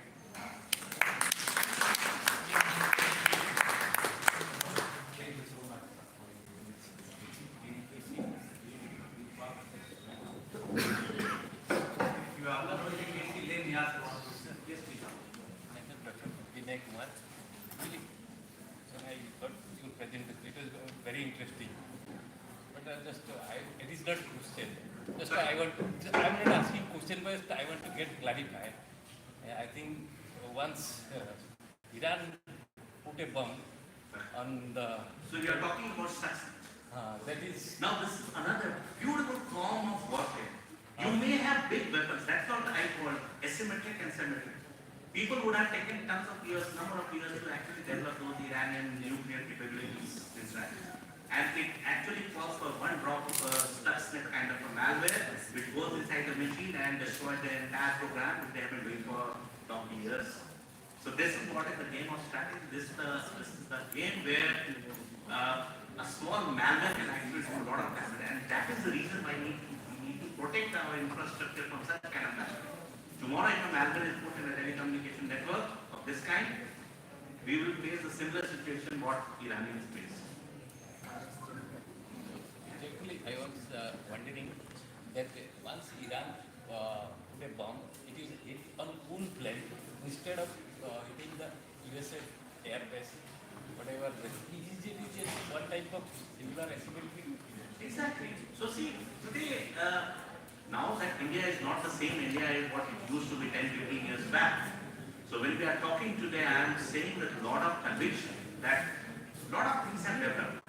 Earlier, let me tell you, even the time your computer captures, that time was coming from some other NTP servers. The GPS coordinates, we used to only rely on certain Glasnost and other satellite constellations to get our signals. Today we have multiple and varied, including our own, from where we get these signals. So your laser guided missiles, which normally get maneuvered on the basis of the GPS coordinate, they also can be maneuvered, so we have our own. That is Atmanirbhar.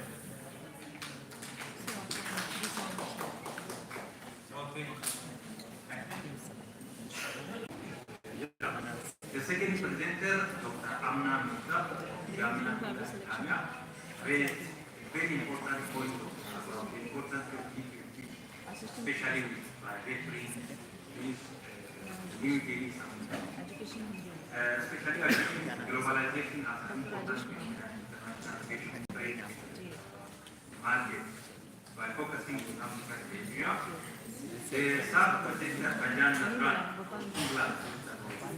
normality, weight, leadership, how we concentrate. And the fourth presenter, Adamar, Ethiopia, Africa, she erased about India, how India products Africa is then the speech presenter alone presented very well concerning of the science and security operation, especially by personality, multipolarity, but such by my question is that, especially in this 21st century, this cyber attack is increasing from time to time.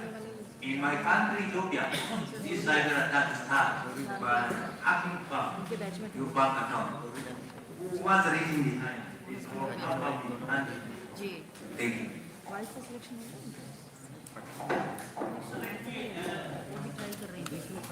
Let me answer the question by saying that why we work for money and to sustain ourselves. When there is an easier method to actually get money, so why not adopt it? Most hackers actually think on those lines. So when somebody tells me that it is ethical hacking and non-ethical hacking and so on, for me hacking is hacking. There is nothing ethical, non-ethical. And so on the banking frauds are concerned. Not only Ethiopia, in fact, we in India also face such challenges because it's not the banks that are vulnerable, it is the individual. I started that this entire game is a backward cognition. So human mind. So if somebody is able to influence your mind itself, that okay, pay me this money and share your OTP with me so that I can transfer some funds into your account. Instead of your account, you might transfer it into my account. It is your problem, not my problem. Because awareness is the key in this entire game of cybercrime. Nobody can actually infect you unless you get infected. So that is the main challenge. You have to have awareness in this domain. Fine.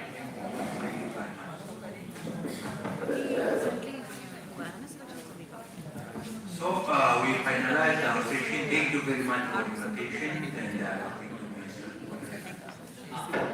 Thank you all so much, and we this wonderful session we are going to keep tea, and we hope to get back by sharp 4:30 so that we can begin the validation session. And all the dignitaries are already on the way, and so let's get back there. 4:30. Thank you.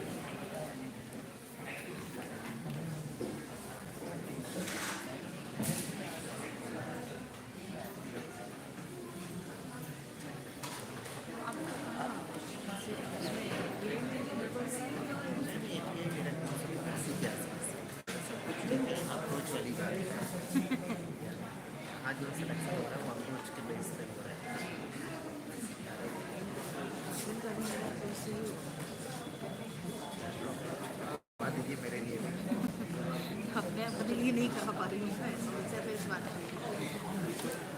Tea break हुआ है ना, मैंने सुना नहीं tea break हुआ है, क्या हुआ है?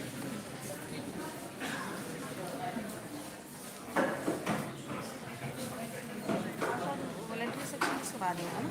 हाँ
आर्थिक अब मेरा ये वापस कीजिएगा तो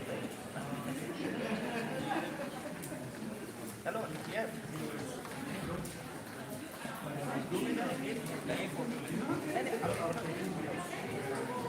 मैं आपको व्हाट्सएप कर मेरे पास मैं व्हाट्सएप कर देता हूँ ये भी आता है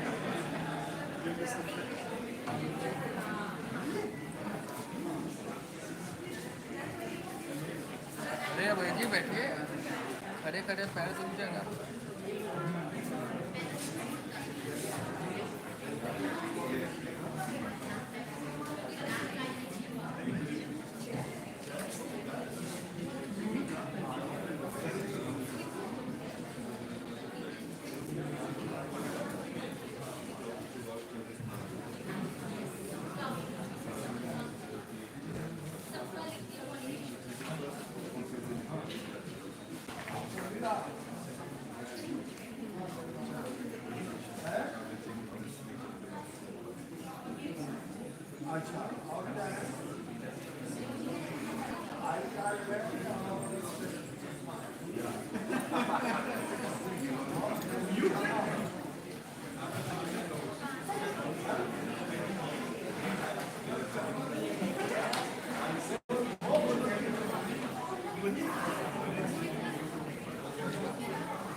चदर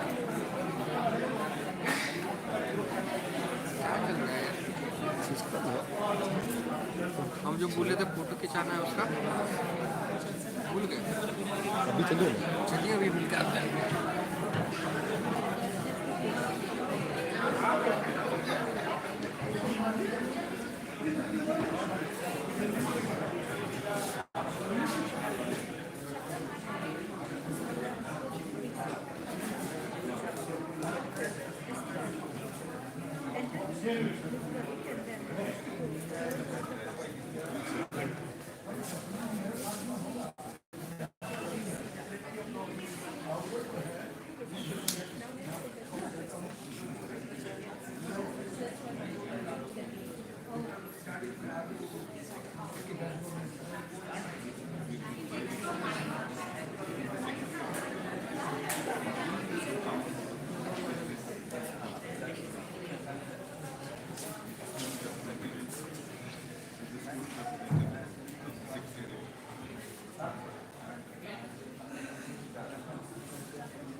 सामने आया ये बैठे अच्छा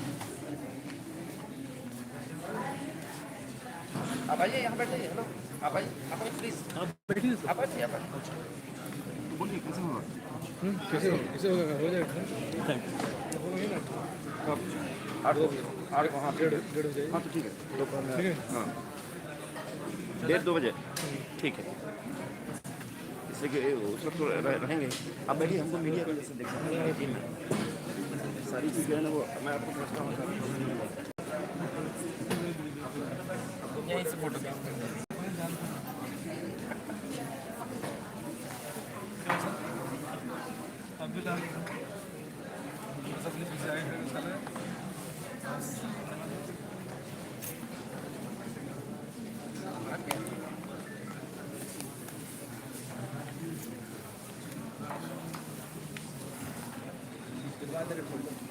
फोल्डर के लिए बोल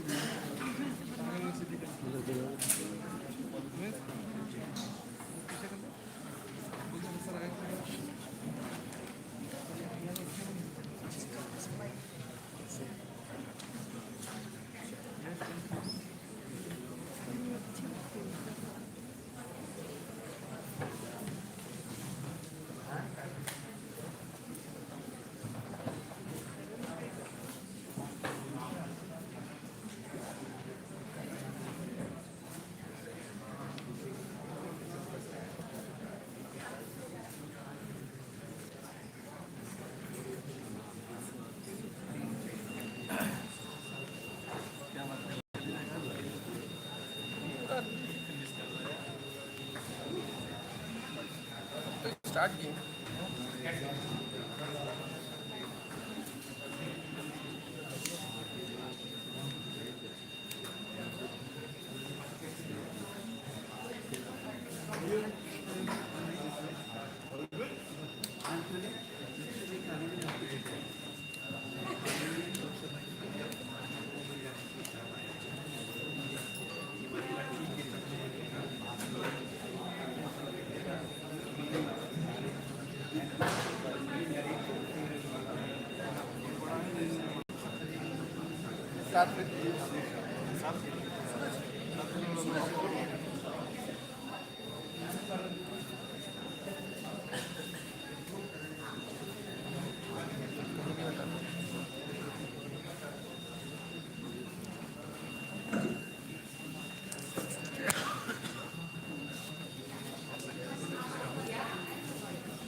मेरा नाम अनिमेश है और मैं दिल्ली विश्वविद्यालय में राजनीति विज्ञान विभाग में PhD का छात्र हूँ।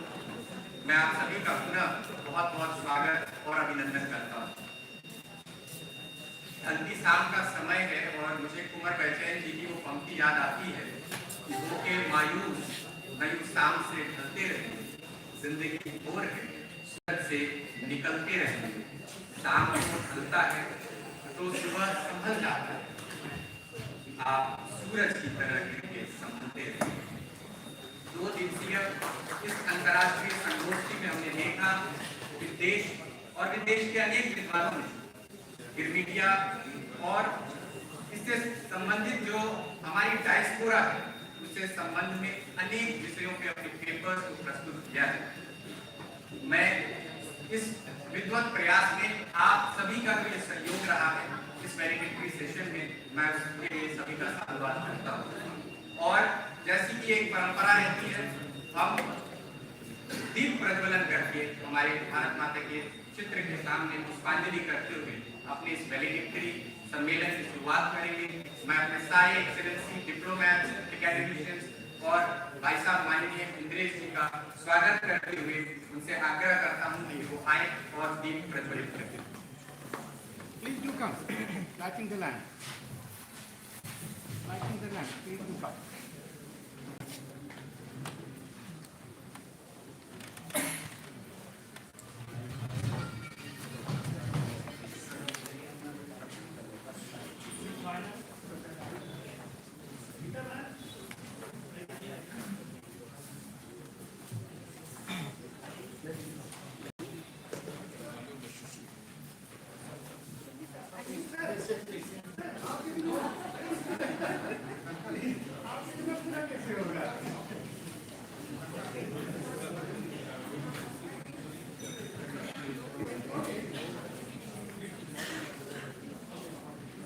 हाँ भाई साहब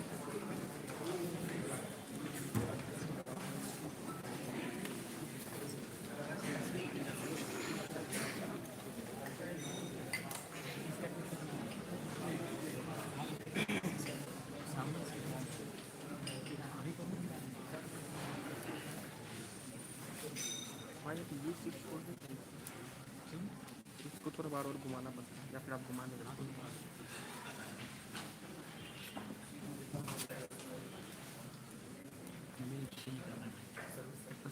हाँ कर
प्रज्वलन के बाद ही मैं चाहता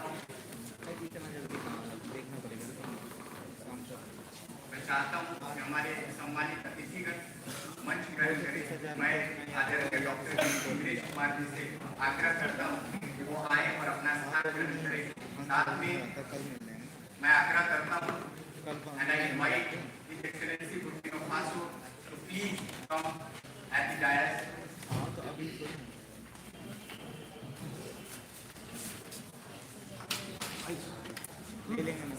हो रहा है phone Nelson Mandela centre for piece studies कामयाब की है सर मेहता आलम रिजवी सर से कि वो आए। हमारे director sir Nelson Mandela centre for piece studies Mehta Alam Rizvi sir please come on the dice. It recording है रिगार्डिंग ओवर स्पेस ठीक है तो मैं उसके भी ले लूंगा। ठीक है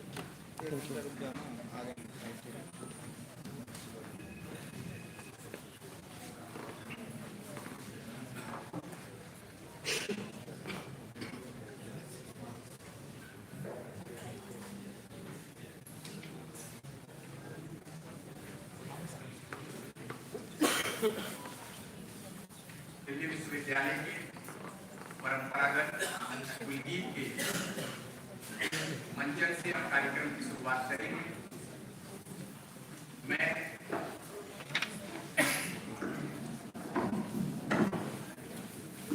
अपने दिल्ली विश्वविद्यालय के कुलगीत के लिए प्रणव से आग्रह करता हूँ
धन्यवाद। इस तरीके से मुझे लगता है कि गंगोत्री से निकलकर गंगा हरिद्वार में जाकर अपने स्पर्श को करती है, इसी प्रकार से 2 दिवसीय इस अंतर्राष्ट्रीय संगोष्ठी ने दिल्ली विश्वविद्यालय के प्रतिष्ठित लॉ सेंटर में आकर नए आयाम को छूते हुए अपने विद्वत प्रयासों में नए आयामों को स्पर्श किया है। अतिथि देवो भव के चिर प्राचीन मंत्र के साथ हम जीते आए हैं, हमारी सभ्यता जीवंत बनी रहती है। आज उसी क्रम में अपने अतिथियों का स्वागत सम्मान करने की अपने उसी अनूठी परंपरा का निर्वहन करते हुए हम आगे बढ़ेंगे और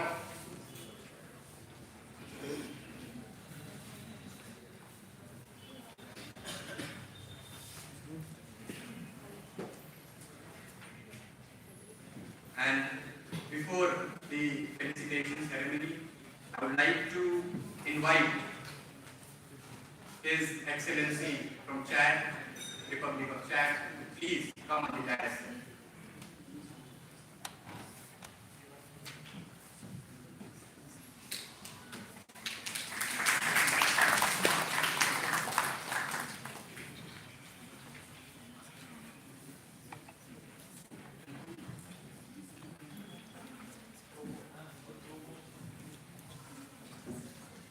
We also invite Excellency from Togo to please come to our dais.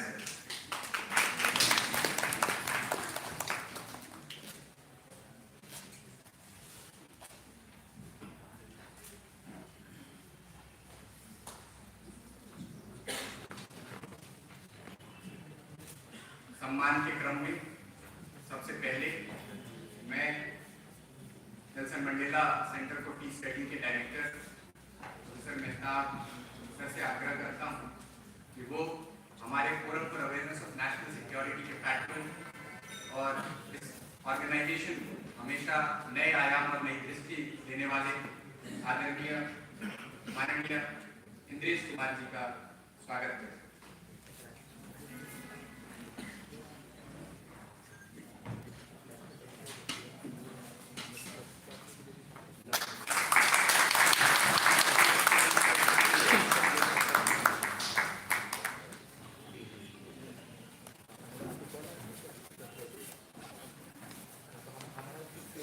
मैं विक्रमादित्य सिंह जी से आग्रह करता हूं कि वो आए और हमारे प्रोफेसर मेहताब आलम रिजवी सर का स्वागत करें।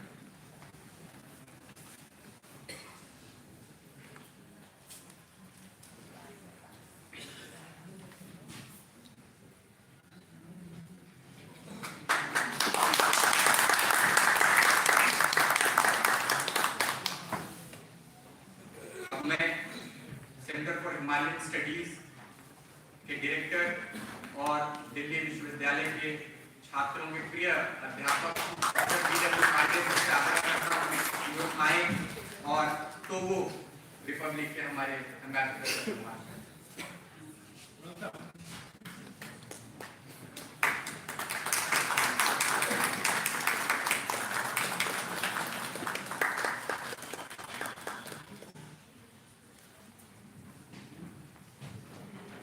सम्मान के अगले क्रम में प्रोफेसर सरोज कुमार जी से आग्रह है कि वो यहाँ आए और एक्सेलेंसी चैड रिपब्लिक का सम्मान करें।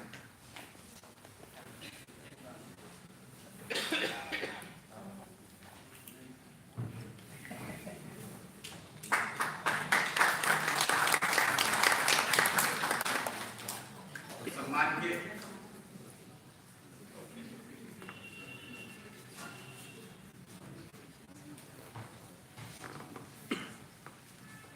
सम्मान के अगले क्रम में मैं डॉक्टर मिथिला उर्मिला बघेल से आग्रह करता हूं डिपार्टमेंट ऑफ पॉलिटिकल साइंस से कि वो आए और हमारे बुर्किनो फासो के एम्बेसडर का सम्मान करें।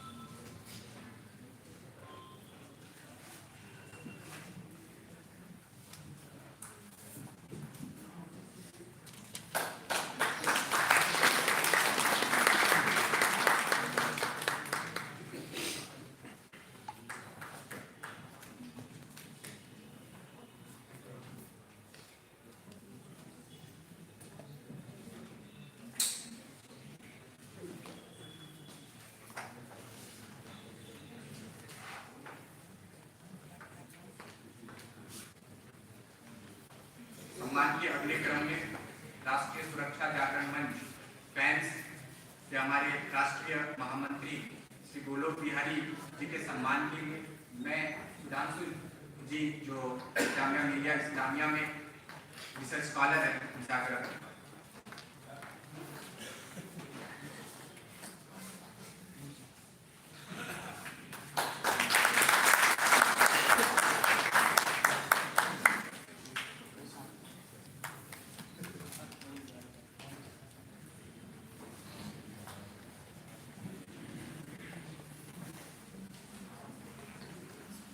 हमारे मॉरिशस के एम्बेसडर मुक्तेश्वर सर के सम्मान के लिए मैं कृतिका से आग्रह करता हूं कि वो आए और उनका सम्मान करें।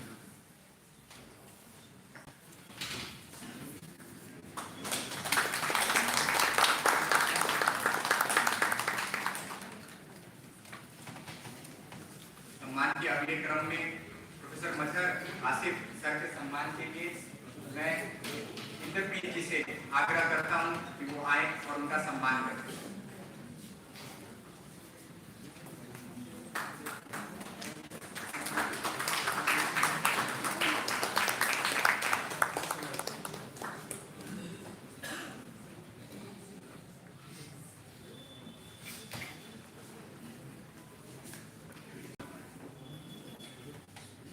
सम्मान के अगले क्रम में his excellency Tajinder Kaur ji from Sierra Leone के सम्मान के लिए मैं इंद्रप्रीत जी से आग्रह करता हूं कि वो आए और उनका सम्मान करें।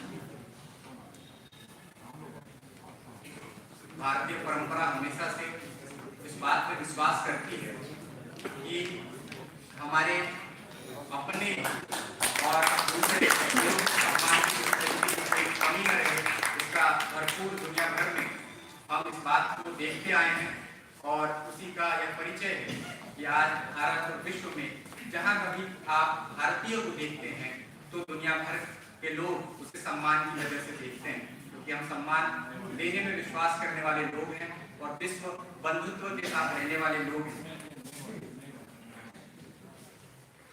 अगले सम्मान के क्रम में मैं राष्ट्रीय सुरक्षा जागरण मंच के सह संगठन मंत्री विक्रमादित्य जी के सम्मान के लिए मयंक जी से आग्रह करता हूं कि वो आए और उनका सम्मान करें।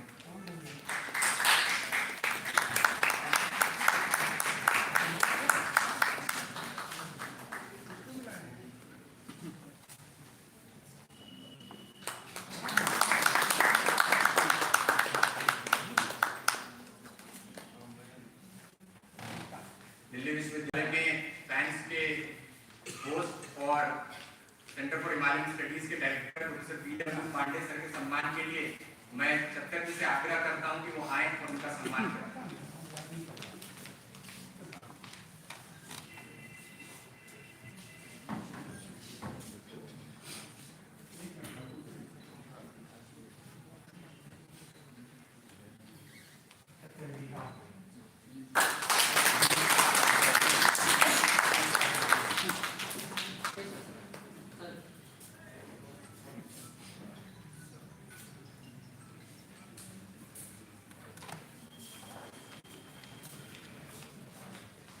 हमारे फैंस के ही सरला मैम के सम्मान के लिए मैं सुधांशु जी से आग्रह करता हूं कि वो जाएं और मैम का सम्मान करें।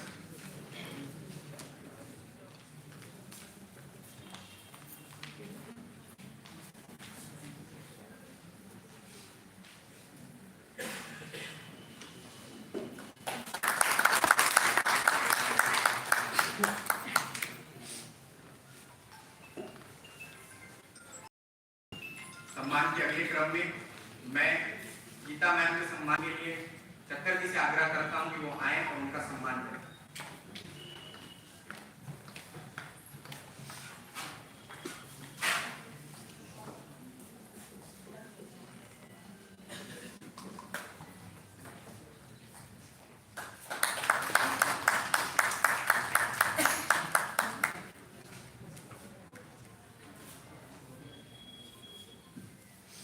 हमारे सम्मान के अगले क्रम में डिपार्टमेंट ऑफ पॉलिटिकल साइंस की डॉक्टर मिथिला उर्मिला बघेल के सम्मान के लिए मैं जामिया के स्कॉलर डॉक्टर अभय जी से आग्रह करता हूँ कि वो आए और उनका सम्मान करें।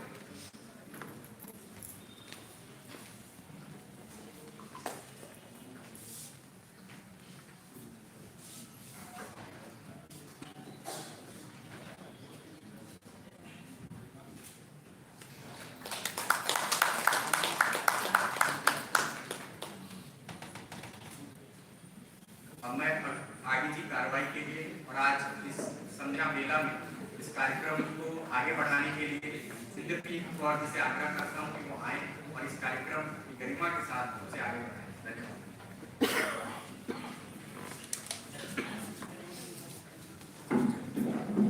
Thank you Animesh. सब शुद्धि जनों को मेरा नमस्कार। Good evening to all.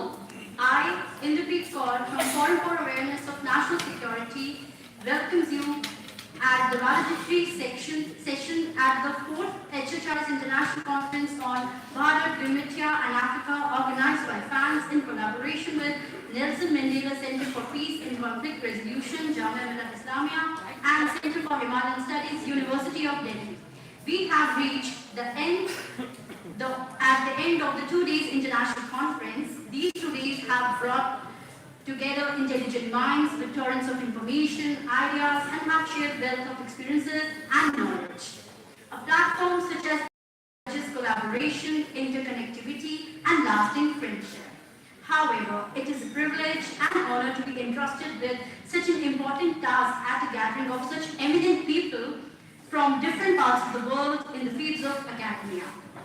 Now, moving forward, I would like to welcome Professor Mehtab Alam Rizvi ji for welcome address. Sir, please.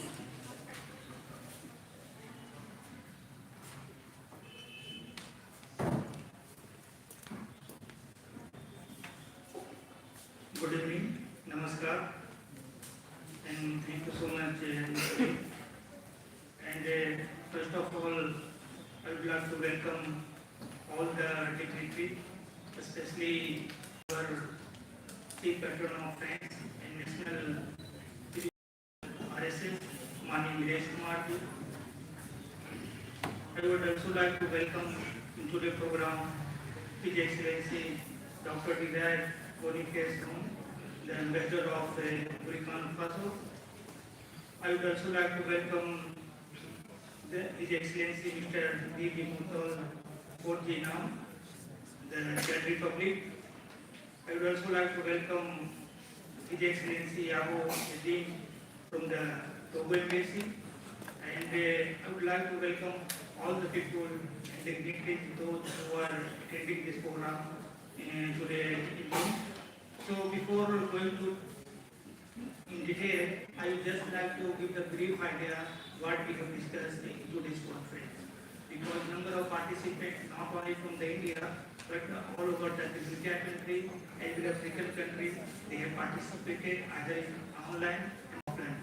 And we have hosted more than 16 countries from India as well as African countries. And they have shared their views, and we have also discussed about the bilateral relations between Bharat and the India country and the African countries.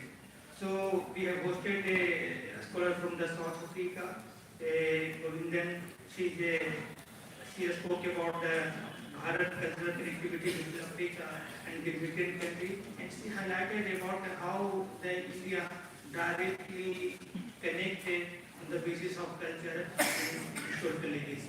So she has given a very enlightenment and a very, very useful thought related to relations between India and their country. And in the next in the line, we have also hosted scholars from another university and other country like Mauritius. So Satinder Kirtan, he was from the Mauritius. He also spoke the relationship between Mauritius as well as Bharat.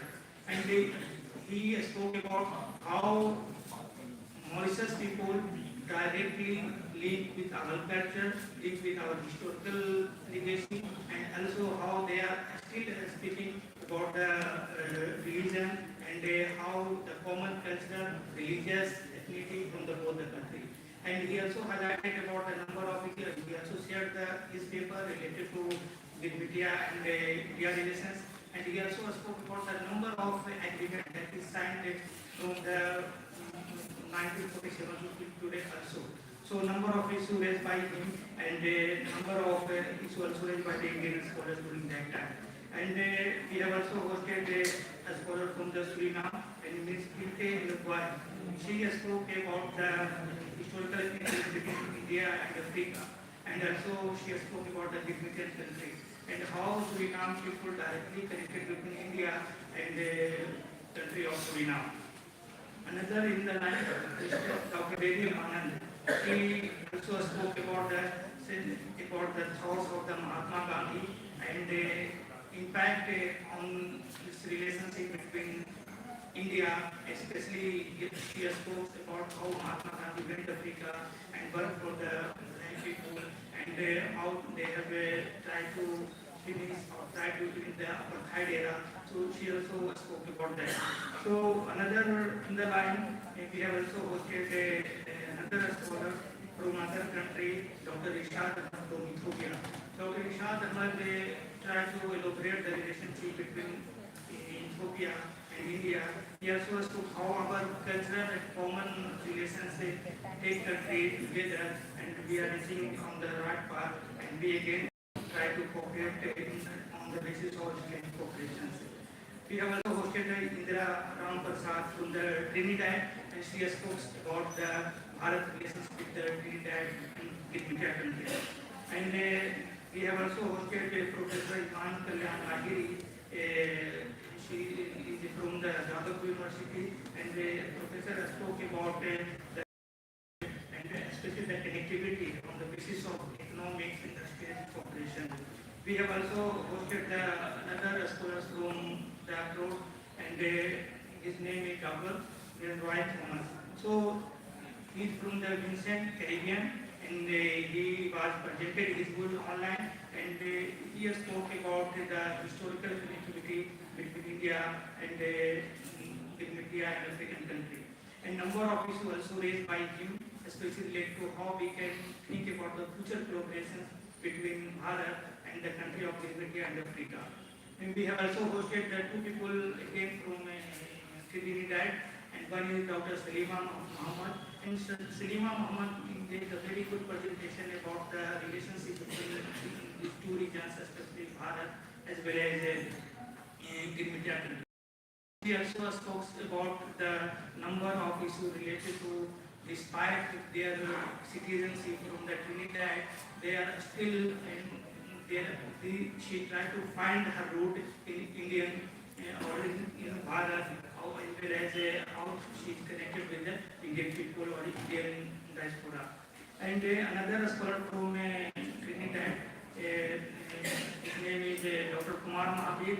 He also spoke about the different aspects of the relationship, and he also spoke about how we can move forward, and he also said about the way forward about Bharat and the extension of relationship further related to these two regions. Another session we have started with the India-Africa challenges and prospects. And within the challenges and prospects, we have also discussed number of issues related to our relationship, especially our relations with the India country and African country, and what we should do further. So, what is the basic challenges we are facing now in extending our or coordinating our relationship with this country, and how we can resolve that challenges? So, we also discuss the issue related to the aspects of the relationship.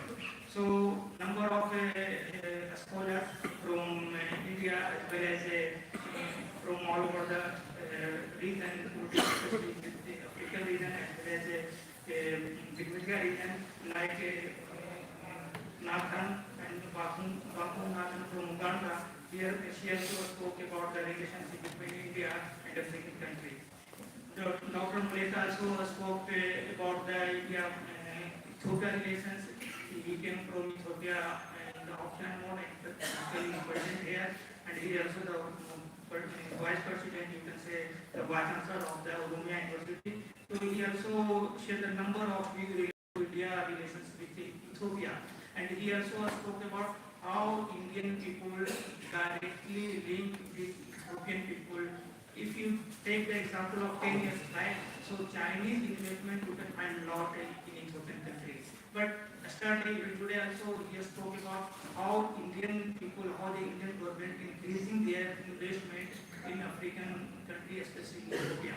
And he also cited some example related to Bajaj. Bajaj just like a auto. So Bajaj auto very famous in Ethiopia. And if you go any state in Ethiopia, you will find Bajaj each and everywhere. So Bajaj, he used to call the Bajaj ambassador for these people. So this type of views shared by him, and he also spoke about that now we are also investing in the metro line, we are also investing in the road construction, we are also investing in the other sectors, and we are trying to move further how we can enhance our relation. And Dr. Mukeshwar Chuni, Dr. Mukeshwar Chuni is present here, and he shared a very emotional insight. How he was sharing about his relations with India as well as Mauritius country. He also shared his group how his forefather went in Mauritius and how he faced a number of challenges because of Britishers, because of French colonies, and how they have treated. So all the experiences. Unfortunately, he also used his forefather during the traveling time from the Bharat to Mauritius. So he also shared the personal view related to that. And it was very emotional when he shared his views related to Bharat relations with this country, how the Indian origin people living there, because he went there, his forefather went there, his family went there as a indentured labor, because this was the agreement between India and the British and French government to come there for that some time, spend some time, then you can come back. But this was not happened. So this type of view also set by Bajaj. So thank you so much Bajaj for this personally present here. Thank you so much. Another scholar also shared his view related to the number of issues, especially related to relations between India and these regions. So some Indian scholars also participated, and some scholars from the abroad also presented their view on that. So Ms. Vanita Ramnath, she was from the Suriname, and she also presented excellent view related to how the Suriname people try to coordinate with Bharat as well as their relationship with our country. And she also exchanged the number of points related to our relations with Suriname country and the African country as well as Indian country. Mr. Rajan Nazran, he joined from England, but he is also the media people, he also visited a number of countries in Africa and spent some time in this country. And he also said the number of years related to Bharat relations with Africa as well as with India country. And one more scholars from Ethiopia, Ms. Adi Saleh. She also spoke about the relationship between Eritrea, Bharat, as well as Ethiopia. A number of issues also discussed related to our relationship with this country and our relations with this country on how we can move further. So these were the deliberations happening today. So this is just for the brief idea about what we discussed yesterday and today in today's conference. We have six technical sessions, 3 today and 3 yesterday we have also covered. And in the last, especially yesterday, we have also posted the number of issues related to way forward. So that issue also covered during the conference today. So thank you so much. Thank you so much.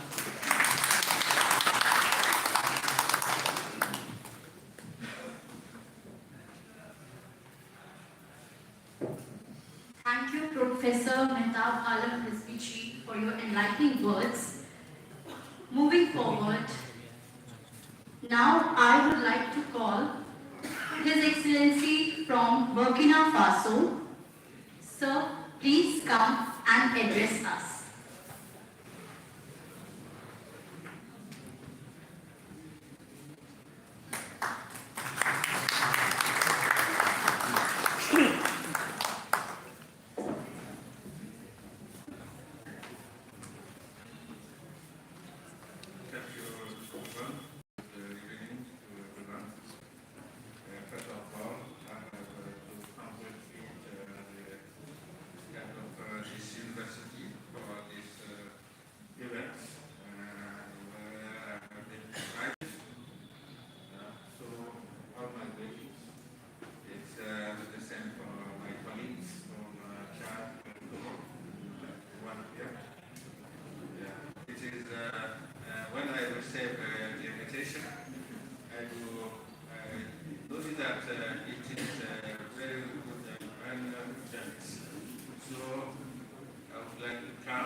I'm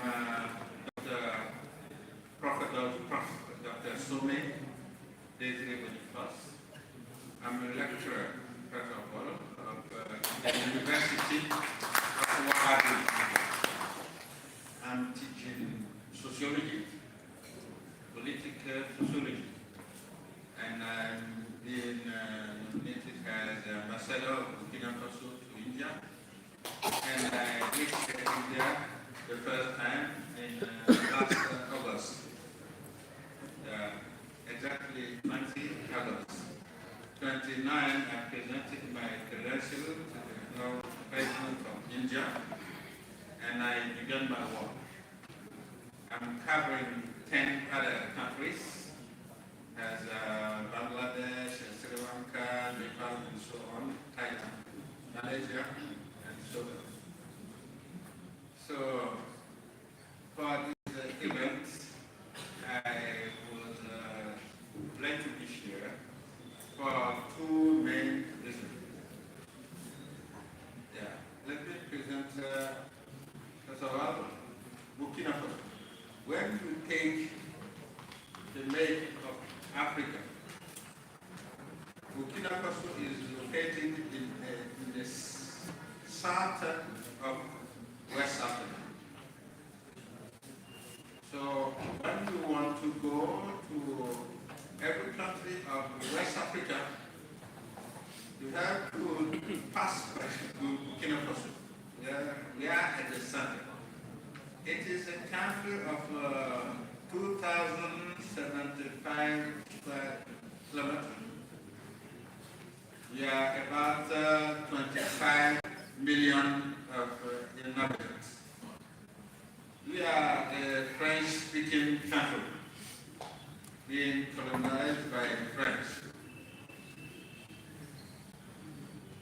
Our main products are gold, cotton. For gold, we are fourth in Africa. Cotton, we are second in Africa. We have stock breeding. We have nuts and some. Our cooperation with India is very. We have to strengthen our relationship with India and the political side to support each other. We have one of the main link is cultural and scientific cooperation. We have also strongly on industrial cooperation and also very strongly on tourism cooperation. I'm here because the topic about conflict is very important for me, for my country. At this time, we are facing some insecurity issues in Burkina called terrorism. Just 10 years ago, we faced this phenomenon in Burkina. We are dealing with some solutions. Military solution and negotiation solution that some say it will be also good for us. So to participate at this event is important for me to hear a lot about conflict, resolving conflict, and how to get some solutions about conflict. This is very important. Yeah. And one of the main issues for collaboration, it is cultural collaboration. When we know each other, it's the better way to cooperate. Because in some way, human beings are the same. I met an Indian physician, a woman. He'd been in Burkina for a little stay. When she came back, she came to my office and she said to me that we look like India and Burkina Faso people because we are very tied to family. We are very family. And she said to me that before going, she was fearing. But once she reached Burkina, once she lived there for 2-3 weeks, she would like to go again, because our people are safe. So cultural consideration can join people, and what is very important for human being. If we are the same, we can go on the way of development. If our minds are not linked, our consideration to development cannot go far. And scientific and cultural cooperation, for me, are very strong, are very good for us for development consideration.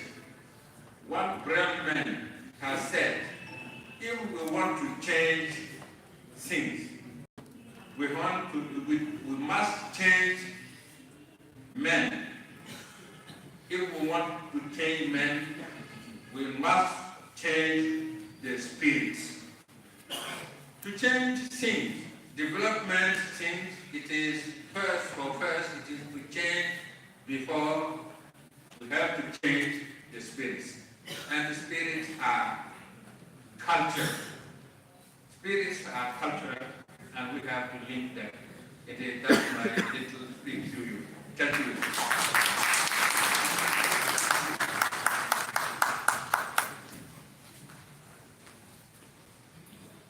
Thank you, sir, for your enlightening words.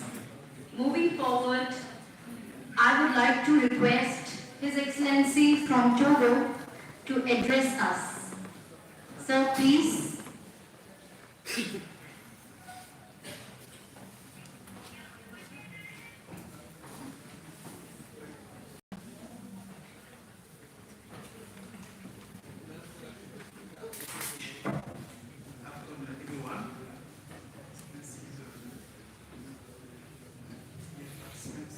Ladies and gentlemen, I would just thank the organizers, the prestigious institution, the Nelson Mandela Center for Peace and Conflict Resolution, and Forum of Awareness of National Security, the School of Economics, University of Delhi, for inviting the help of India this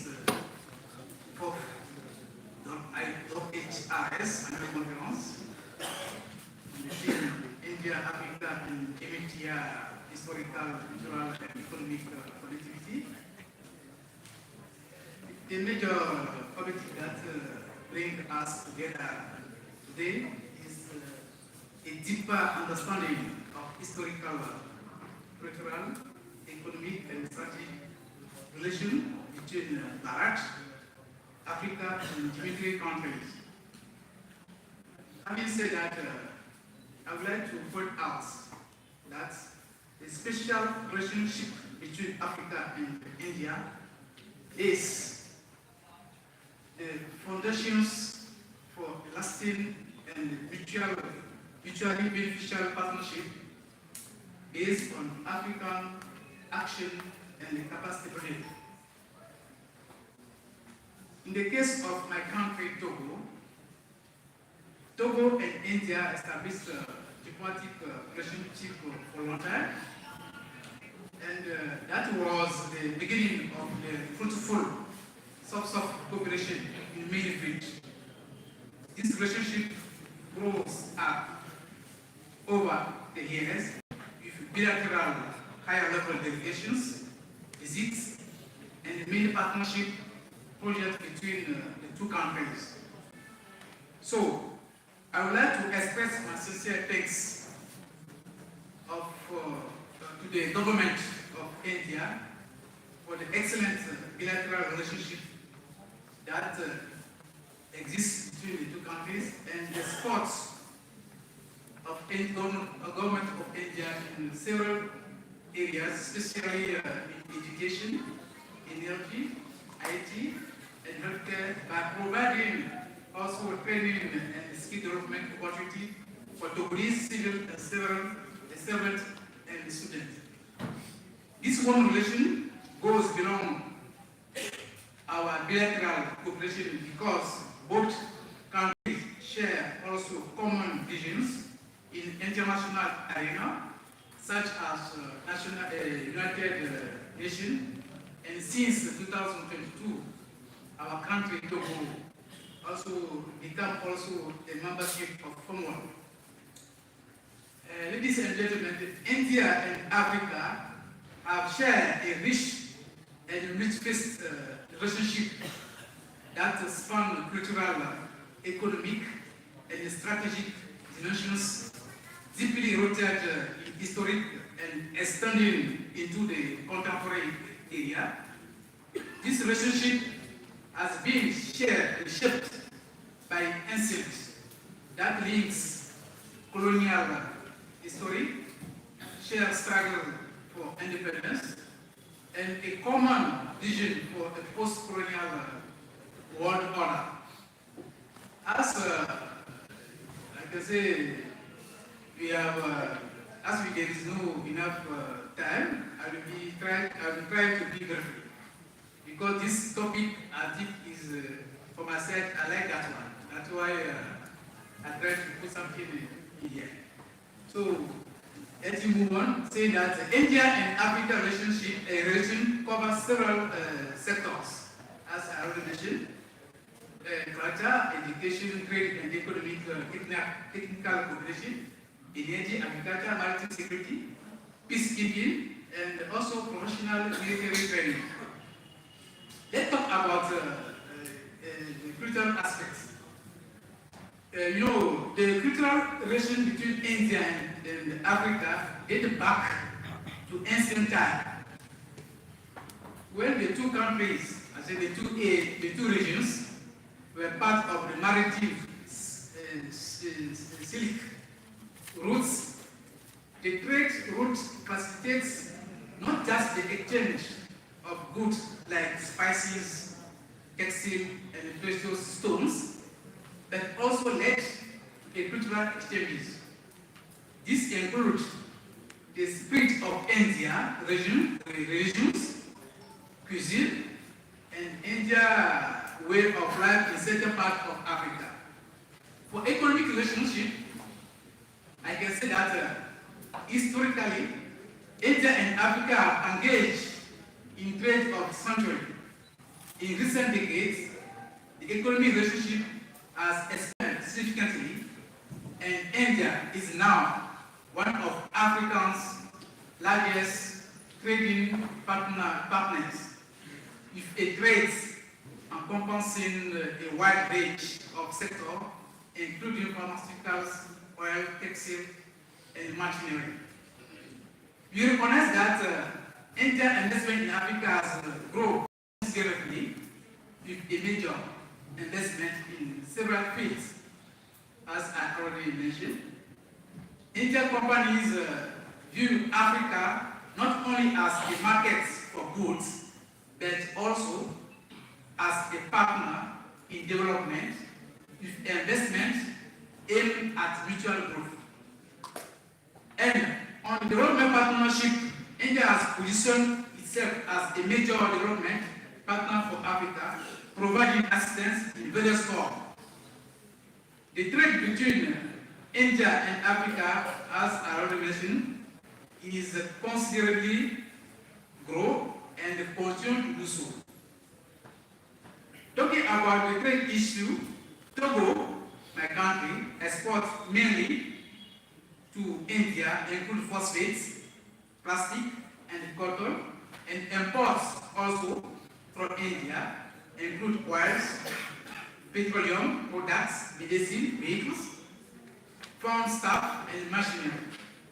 So, I would like to reiterate the commitment of the government of Togo to explore new opportunities of cooperation with Indian authorities in the common interest of Togolese and Indian citizens.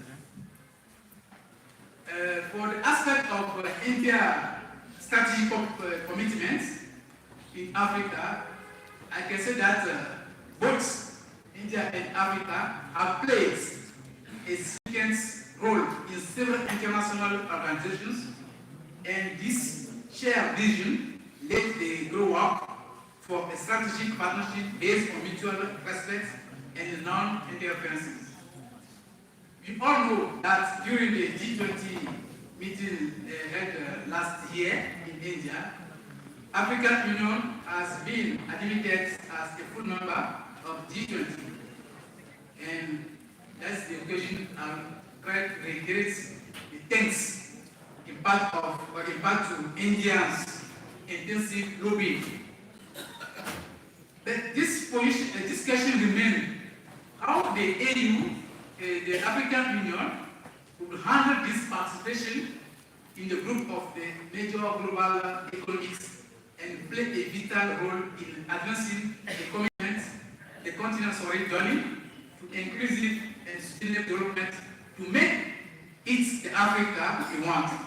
That's the question we all have to ask ourselves. So, in my point of view, leaders must redouble efforts to surely seize this opportunity to increase the continent's visibility and influence on the global stage and provide a platform to advance the common interests of its people. I would like to emphasize also that in international forums, India and African nations often collaborate and support each other in international forums such as the United Nations with the common stance on various global issues including reform of the international system, climate change, and sustainable development. So, for the challenges and the future directions, while the India-Africa partnership has been largely positive, it has also faced challenges such as competition from other countries. And I want to mention there issues related to the treatment of African nationals in India and the concern over the environmental and social impacts of some Indian investment in Africa. Moving forward, both sides aim to deepen their relationship through trade, investment, and cooperation in addressing global challenges such as climate change, terrorism, and sustainable development.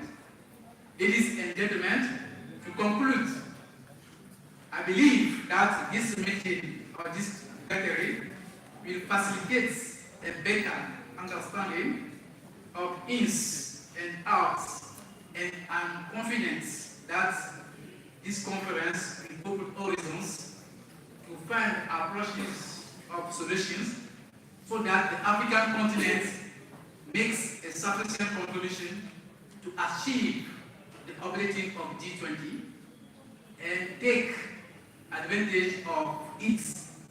And I hope also that the viewpoints and the recommendations on Bharat, Africa, and the GTIA countries that will be made from our discussion before and after.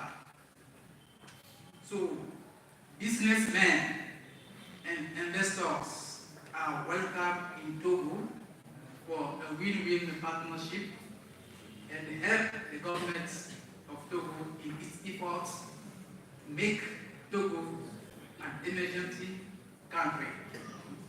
Thank you so much for your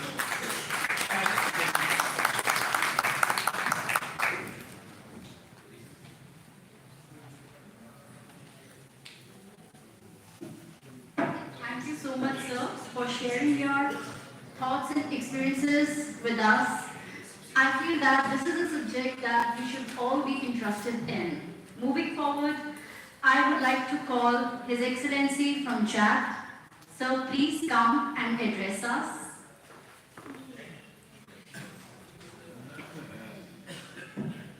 Good evening, everyone. I really thank the organizer for inviting our country to be present at this event. Contrary to my colleague, I will be very short because my name is Muhammad Zain Omar.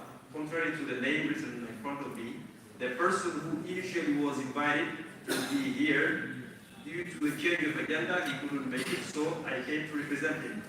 That's me. Based on that, I'm not going to talk about the subject, but I will just say something about my country, Chad, which is C-H-A-D, in the middle of Africa, in Central Africa, and it's a big country with a few population of 16 million, surrounded by Libya, many people know probably, Sudan, Nigeria, Cameroon, and Central Africa.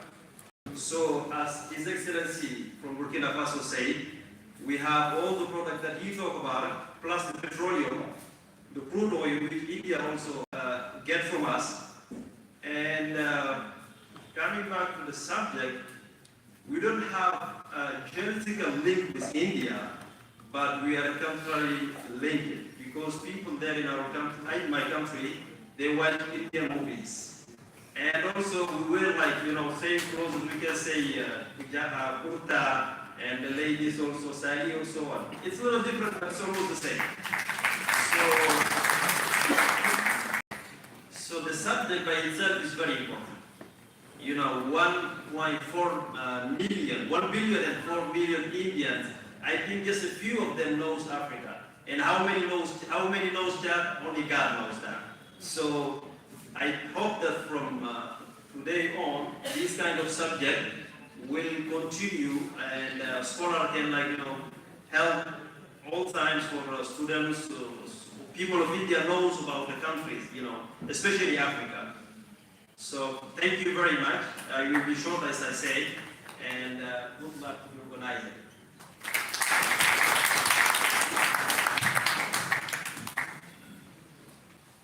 Thank you so much, sir, for your enlightening words.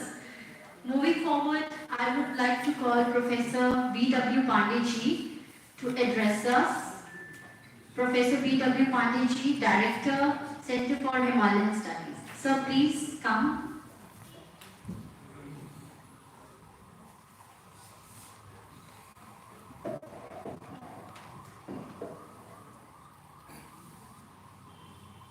सभागार में उपस्थित सभी विद्वजन को नमस्कार। हम सबके संरक्षक, प्रेरणा के स्रोत, हम सबके मार्गदर्शक,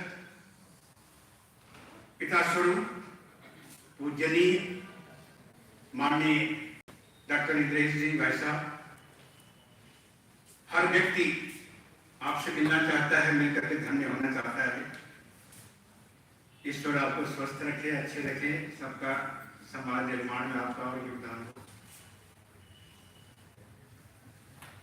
My colleague from Jamia, from JNU, Professor Khan Sahab, His Excellencies from various countries, Africa continent, and we are very pleased to welcome you. And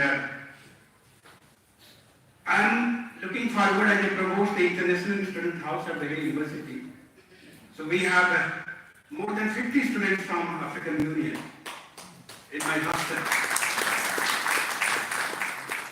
So I think total we do have 58 nationals. Students are residing in one home, in one house, coming from Japan to USA. And majority of the students are from African Union.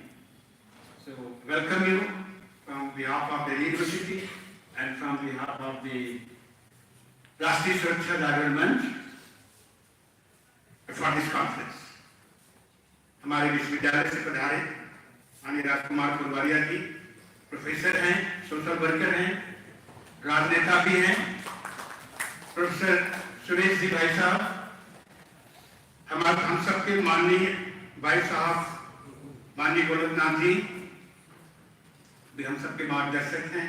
हम लोग उन्हीं की छत्रछाया में काम कर रहे हैं, जितना अच्छा कर सके। साथ में professor Geeta madam from director CPDHE, professor Jat साहब फ्रॉम JNU, इनसे बात करके इतना अच्छा लग रहा है जैसे बिल्कुल रस टपक रहा हो बातों में, सचमुच में sir.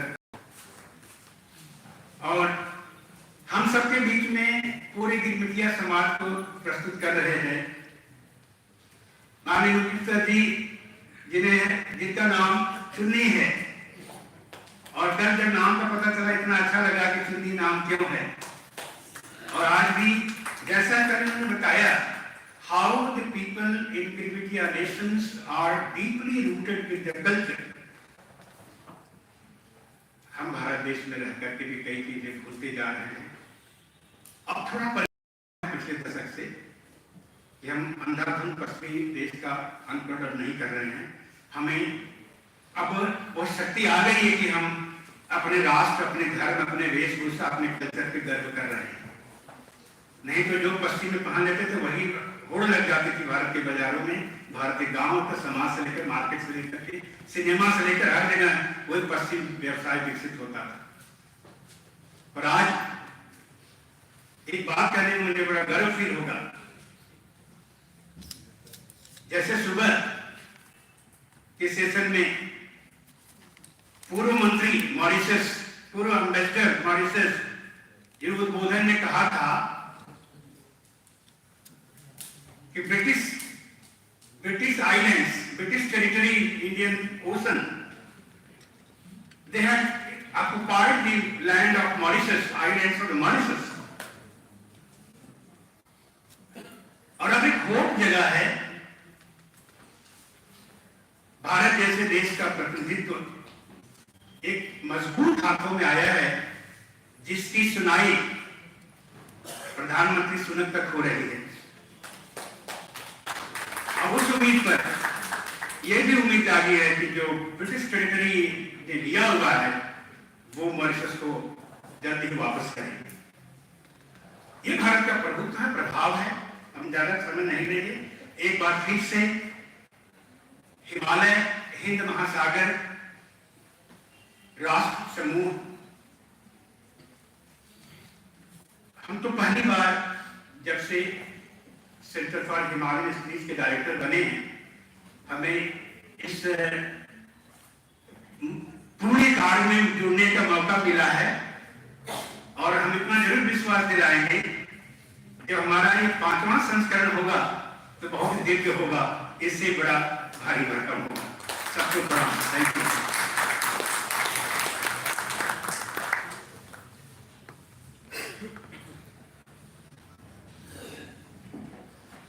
Thank you so much, Professor B.W. Pandey sir. It is always a great pleasure and always insightful to hear you. And proceeding further, I would like to invite upon the stage the National General Secretary of the Forum for Awareness of National Security, France, Sri Golok Bihari-ji, who has a huge social experience in public life and has travelled across India, and he has always a lot of insights to share about the experiences of the common people and intellectuals, both at the same time. We would like to invite you, sir, on this stage.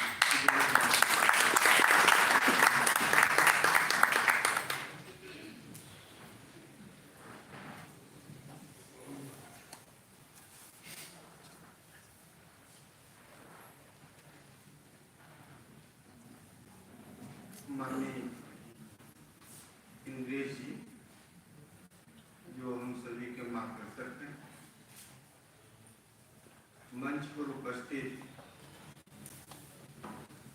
विभिन्न देशों से सम्मानित राजनीतिक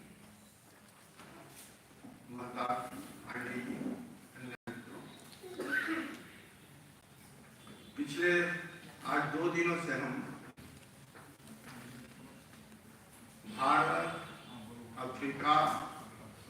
Africa के अंदर जो गिरमिटिया देश हैं उनके सांस्कृतिक, ऐतिहासिक, आर्थिक और रणनीतिक संबंधों पर, सहयोग पर एक व्यापक चर्चा विभिन्न राजनयिक और विभिन्न जो इसके एक्सपर्टीज हैं उनके माध्यम से हमने साथ कल्पना तो ये रही कि हम भारत अफ्रीका संबंधों पर एक व्यापक विचार करेंगे। उसमें गिरमिटिया कंट्रीज हैं जिनके साथ हमारा कहीं न कहीं एक नजदीक के समय से सीधा लगाव है, उसकी भी चर्चा होगी। परंतु देखने में आया कि पूरा जो ये कॉन्फ्रेंस है गिरमिटिया कंट्रीज और भारत, इसमें इसी को मुख्य बिंदु बनाकर कल से चल रहा है।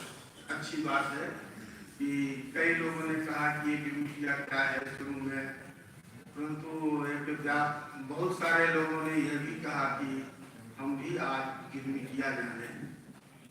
और कल चुनू जी ने गिरमिटिया की बड़ी अच्छी व्याख्या की कि असत्य नहीं सत्य को धारण करने वाला ही गिरमिटिया है। ये बात सही। और ये भी हम मानते और जानते हैं कि भारत के अंदर जो परंपराएं हैं, रीति रिवाज हैं, उनका पालन केवल गिरमिटिया ही लोग अफ्रीका के अंदर नहीं करते हैं। आप चले जाए उत्तर भारत की जो जनजाति समाज है या गांवों का जो समाज है, मैं असम में भी देखा, अरुणाचल में भी देखा, बंगाल में भी, जब किसी को पानी पीने के लिए ग्लास या लोटा दिया जाता है तो दोनों हाथों से दिया जाता है। ये बड़ी सम्मानजनक स्थिति मानी जाती है। और अफ्रीका के अंदर भी वहाँ का जो मूल समाज है, गिरमिटिया समाज तो करता है, ये मूल समाज भी आपको यदि ग्लास का पानी, लोटे का पानी देगा तो एक हाथ से, जो आजकल के हम कल्चर अपना लिए हैं कि ग्लास सीधे थमा देते, नहीं देगा, दोनों हाथ जोड़कर पानी देगा।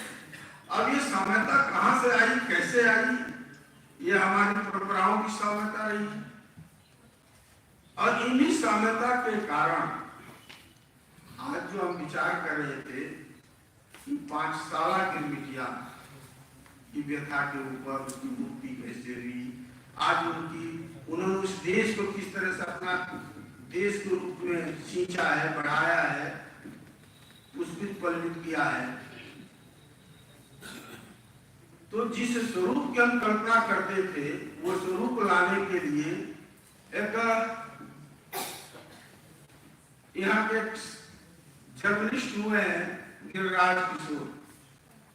गिरिराज किशोर ने पुस्तक लिखी पहला गिरमिटिया, एक पुस्तक लिखी। वो पुस्तक महात्मा गांधी की जीवन चरित्र पर। उन्होंने कहा कि 5 साल गिरमिटिया की दुर्दशा जो रही नहीं, एक ऐसा गिरमिटिया, पहला गिरमिटिया जो 1 साल था, 1 साल के एग्रीमेंट पर गया था बैरिस्टर करने डरने के लिए, और वह गिरमिटिया कूली गिरमिटिया बनकर रहा। उस 1 साल गिरमिटिया जो बैरिस्टर कूली गिरमिटिया था, उसके साथ जो व्यवहार हुआ, जब डार्विन की कोर्ट में वे अपने मेंटर अब्दुल्ला के साथ और गुजराती साफा पहनकर जाते हैं, तो उनको कहा जाता है कि पहले तुम अपना गुजराती साफा उतारो तब कोर्ट में अपील कर। और वही उन्होंने तय किया कि मैं कोर्ट में खड़ा होने के बदले, गुजराती साफा उतारने के बदले में कोर्ट के बाहर रहकर और इस गिरमिटिया, 5 साल गिरमिटिया की जीवन की मुक्ति करूंगा। और केवल गिरमिटिया की उन्होंने नहीं, जो वहां पर रंग भेद छुआछूत की जो यूरोप ने एक नींव डाली थी, एक डिस्क्रिमिनेशन का, मानवीय मूल्यों का हनन था, उन्होंने कहा कि इसके विरुद्ध हम संघर्ष करते हैं, लड़ाई करते हैं। वो डार्विन की कोर्ट से साफा बांधे हुए दरवाजे से निकल पड़े, साफा उठाए नहीं, उसका मूल्य भी चुकाए। पार्टियां जाते समय उनको ट्रेन से बाहर फेंका गया, इसलिए उस क्लास में वे यात्रा नहीं कर सकते जिस क्लास में अंग्रेज थे। उनको कोचवान द्वारा पीटा गया, इसलिए भी वो कोच पर नहीं चल सकते, क्योंकि उस पर लाट साहब चलते, यूरोपी चलते। अर्थात एक बार नहीं पिटाई हुई, बहुत बार हुई पिटाई, उनकी नियत बन गई। एक हामिद साबित बहुत बड़े अफ्रीका के गांधीयन हुए हैं, उन्होंने कहा कि अफ्रीका के खानों से हमने जितना बड़ा हीरा दुनिया को दिया, उससे भी बड़ा हीरा हमने भारत को वापस किया है, गांधी के रूप में।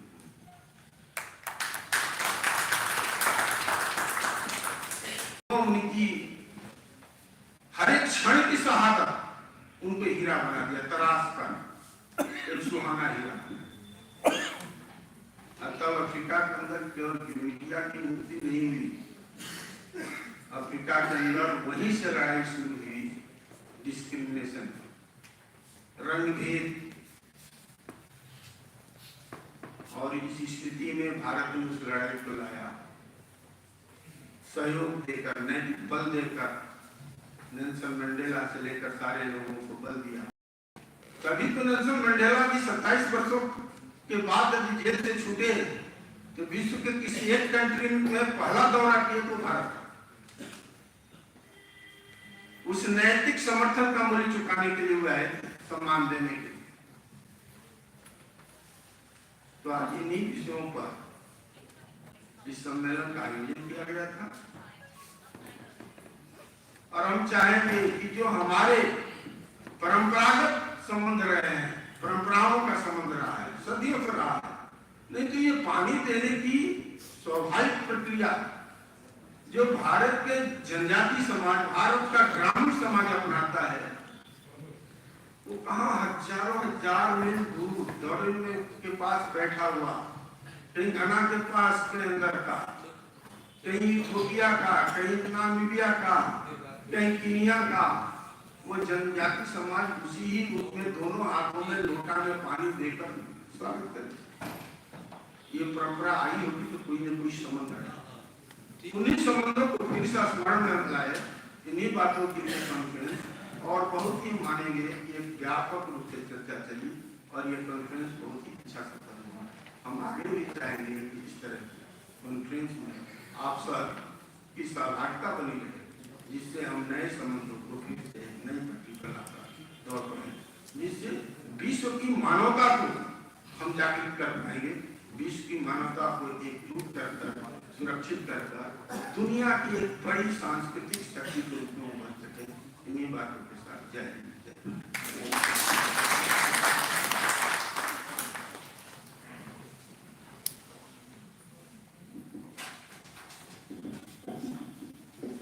Thank you, the National Business Committee of Grants. His insights, as you all have today witnessed, is always great for every student who wants to explore India and who want to understand the depth of the thoughts of the common man. So thank you, sir.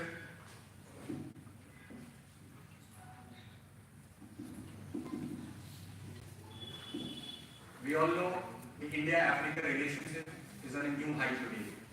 And the testimony for this new heights is we have witnessed during the G20 presidency, in which we all call it a popular G20 because of its continuous engagement with the common people of India.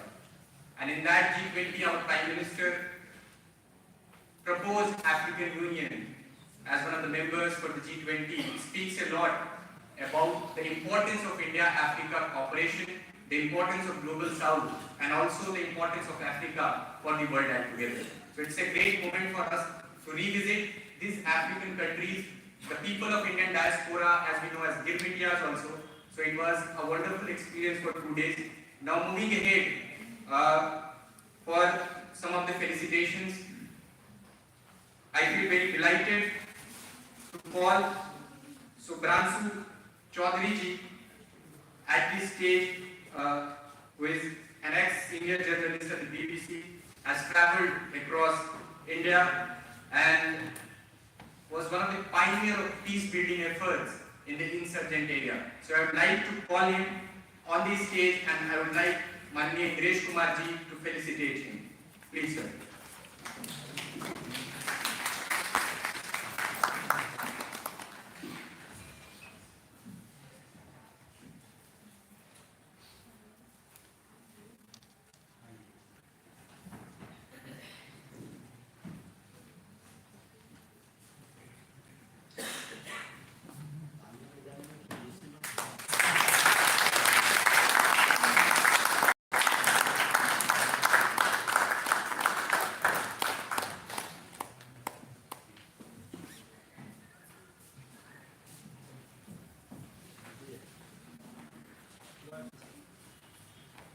Now moving ahead for our next felicitation, I would like to call upon the stage the Deputy Commissioner of Police, Sri Rasid ji on the stage, and Manniya Indiresh Kumar ji to felicitate him.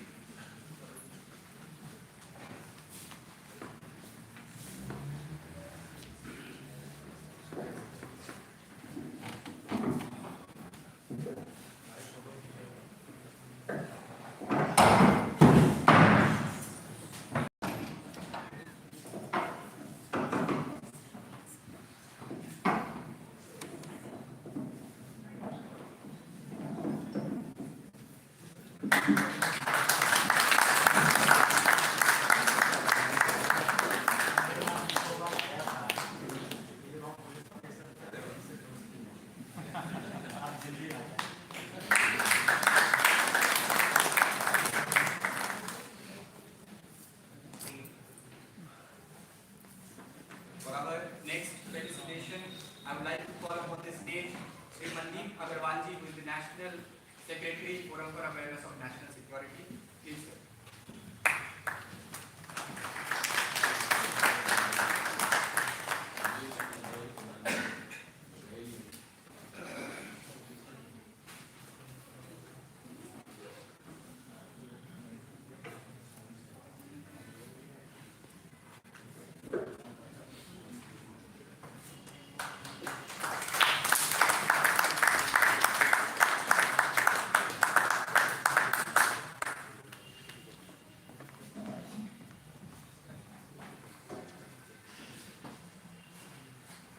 Last 2 days we witnessed an extensive academic commitments from our scholars, academicians from Delhi University, University of Delhi, Jamia Millia Islamia, and also Jawaharlal Nehru University.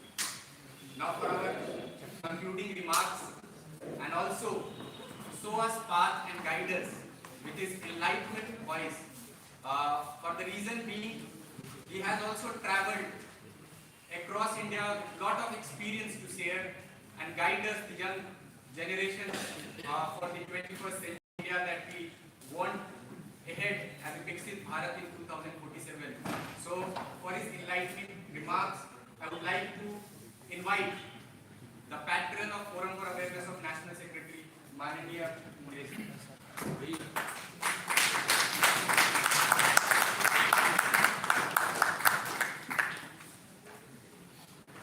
In this 2 days conference,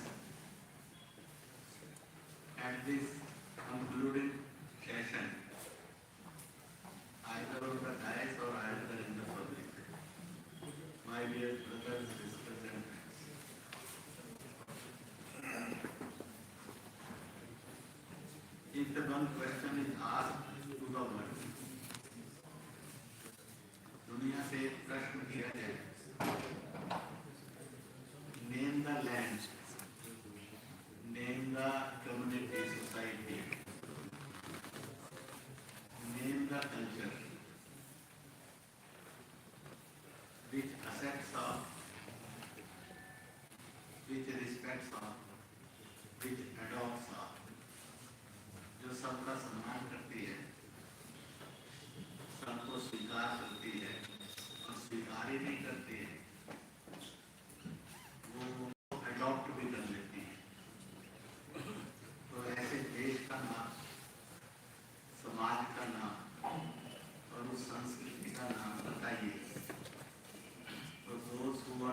confident to answer, please raise the hand.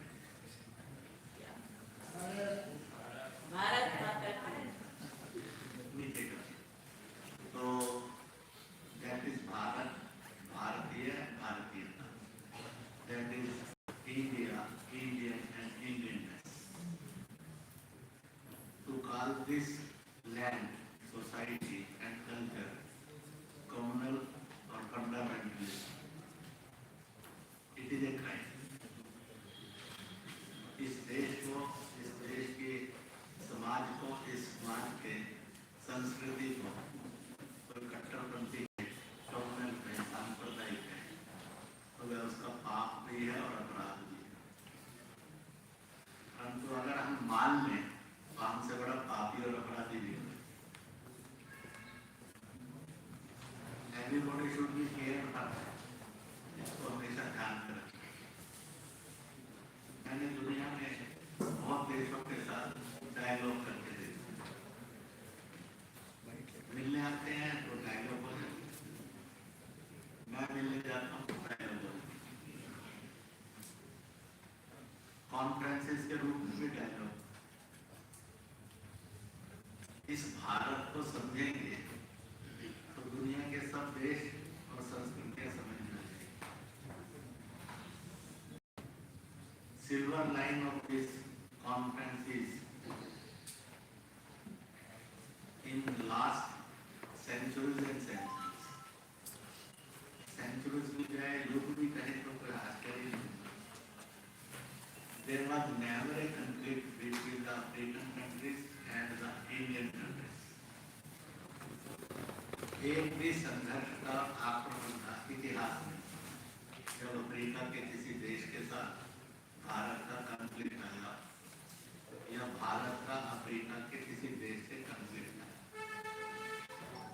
It is the best silver line. और उसको silver line कहकर ही छोड़ देना है या gold line और diamond line कहा जाए, पर मशहूर phrase silver line. Not even a single page is written when there is any conflict. जब conflict नहीं है तो फिर क्या होगा? जो भी हुई होगी तो दोस्ती हुई, फ्रेंडशिप ही रही, मोहब्बत ही हुई. तो इसलिए it is not so simple history of these countries. और वह simple history carry करते करते G20 के अंदर फिर से जिंदा हो. जब भारत ने अपने प्रिय दोस्तों और पड़ोसियों को G20 का member one stroke single stroke में बना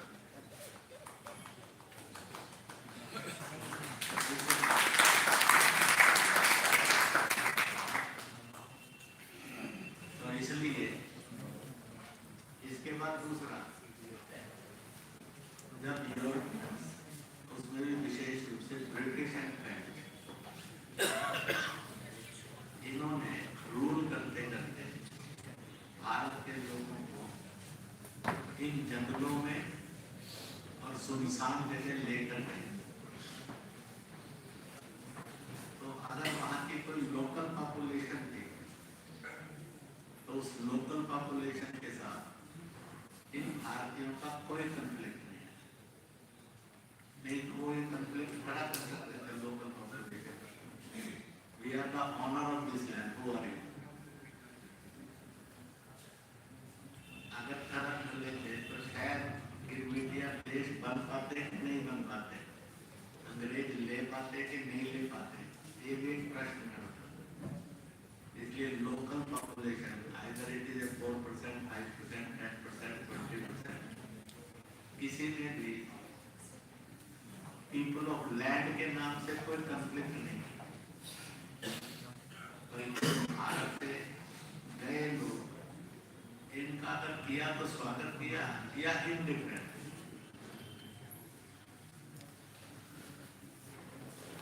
तो ये भी एक बहुत बड़ी सिल्वर लाइन है. इस पर से अध्ययन करेंगे तो अध्ययन करना जरा सरल हो जाएगा और ठीक होगा. तीसरी एक और सिल्वर लाइन और वो ये है, ये सारे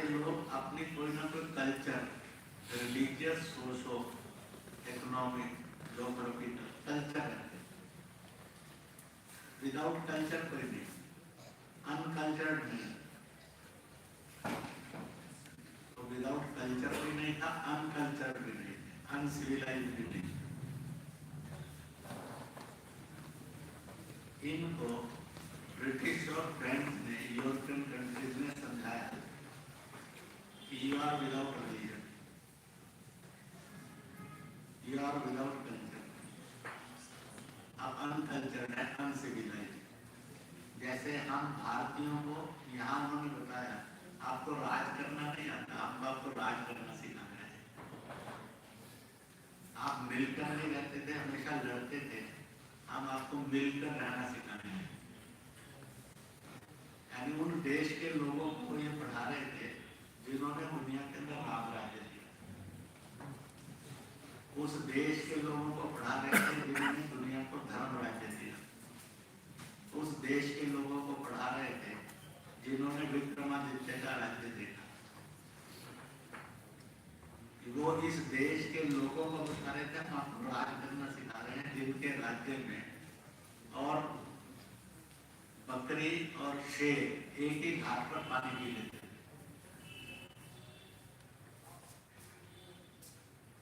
उस देश को वो कल्चराइज करने के लिए आए, कह रहे थे हम कल्चराइज करेंगे। जब दुनिया के अंदर केवल 19 विश्वविद्यालय थे, एक विश्वविद्यालय चीन की तरफ था, 18 विश्वविद्यालय भारत में।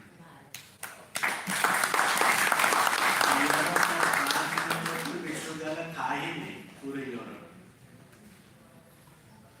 उनके स्टूडेंट्स तो पढ़ने के लिए यहाँ थे, और उन्होंने हमें ये बताने में सफलता प्राप्त की, इसलिए शासक बने कि नहीं हम अनसिविलाइज, अनकल्चर्ड भी है, अनएजुकेटेड भी।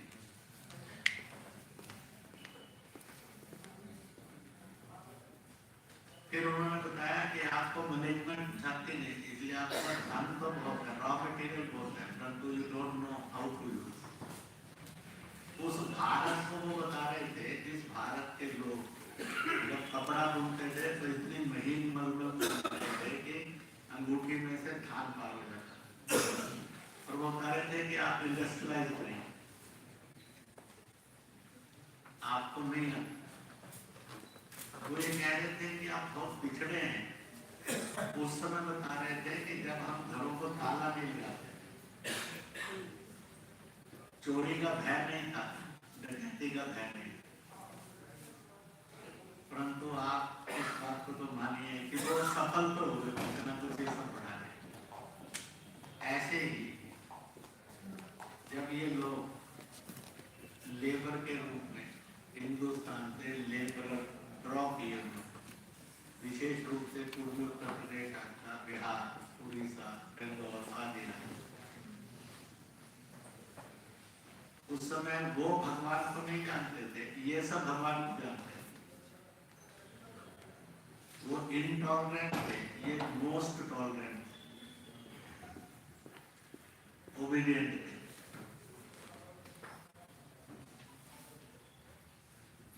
बेवफाई नहीं थे, वफादार।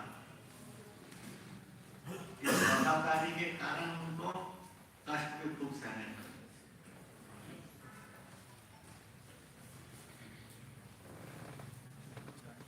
तो इसलिए यह भी एक होती, ऐसे ही यूरोप के लोग, विशेष रूप से ब्रिटिश और फ्रेंच, ये अफ्रीकन कंट्रीज में भी है, और उनको दास्ता के गहन अंधेरे में ढके। इसलिए हम तीनों इस बात से पीड़ित हैं, भारत, गिरगिटिया, अफ्रीकन, कि हम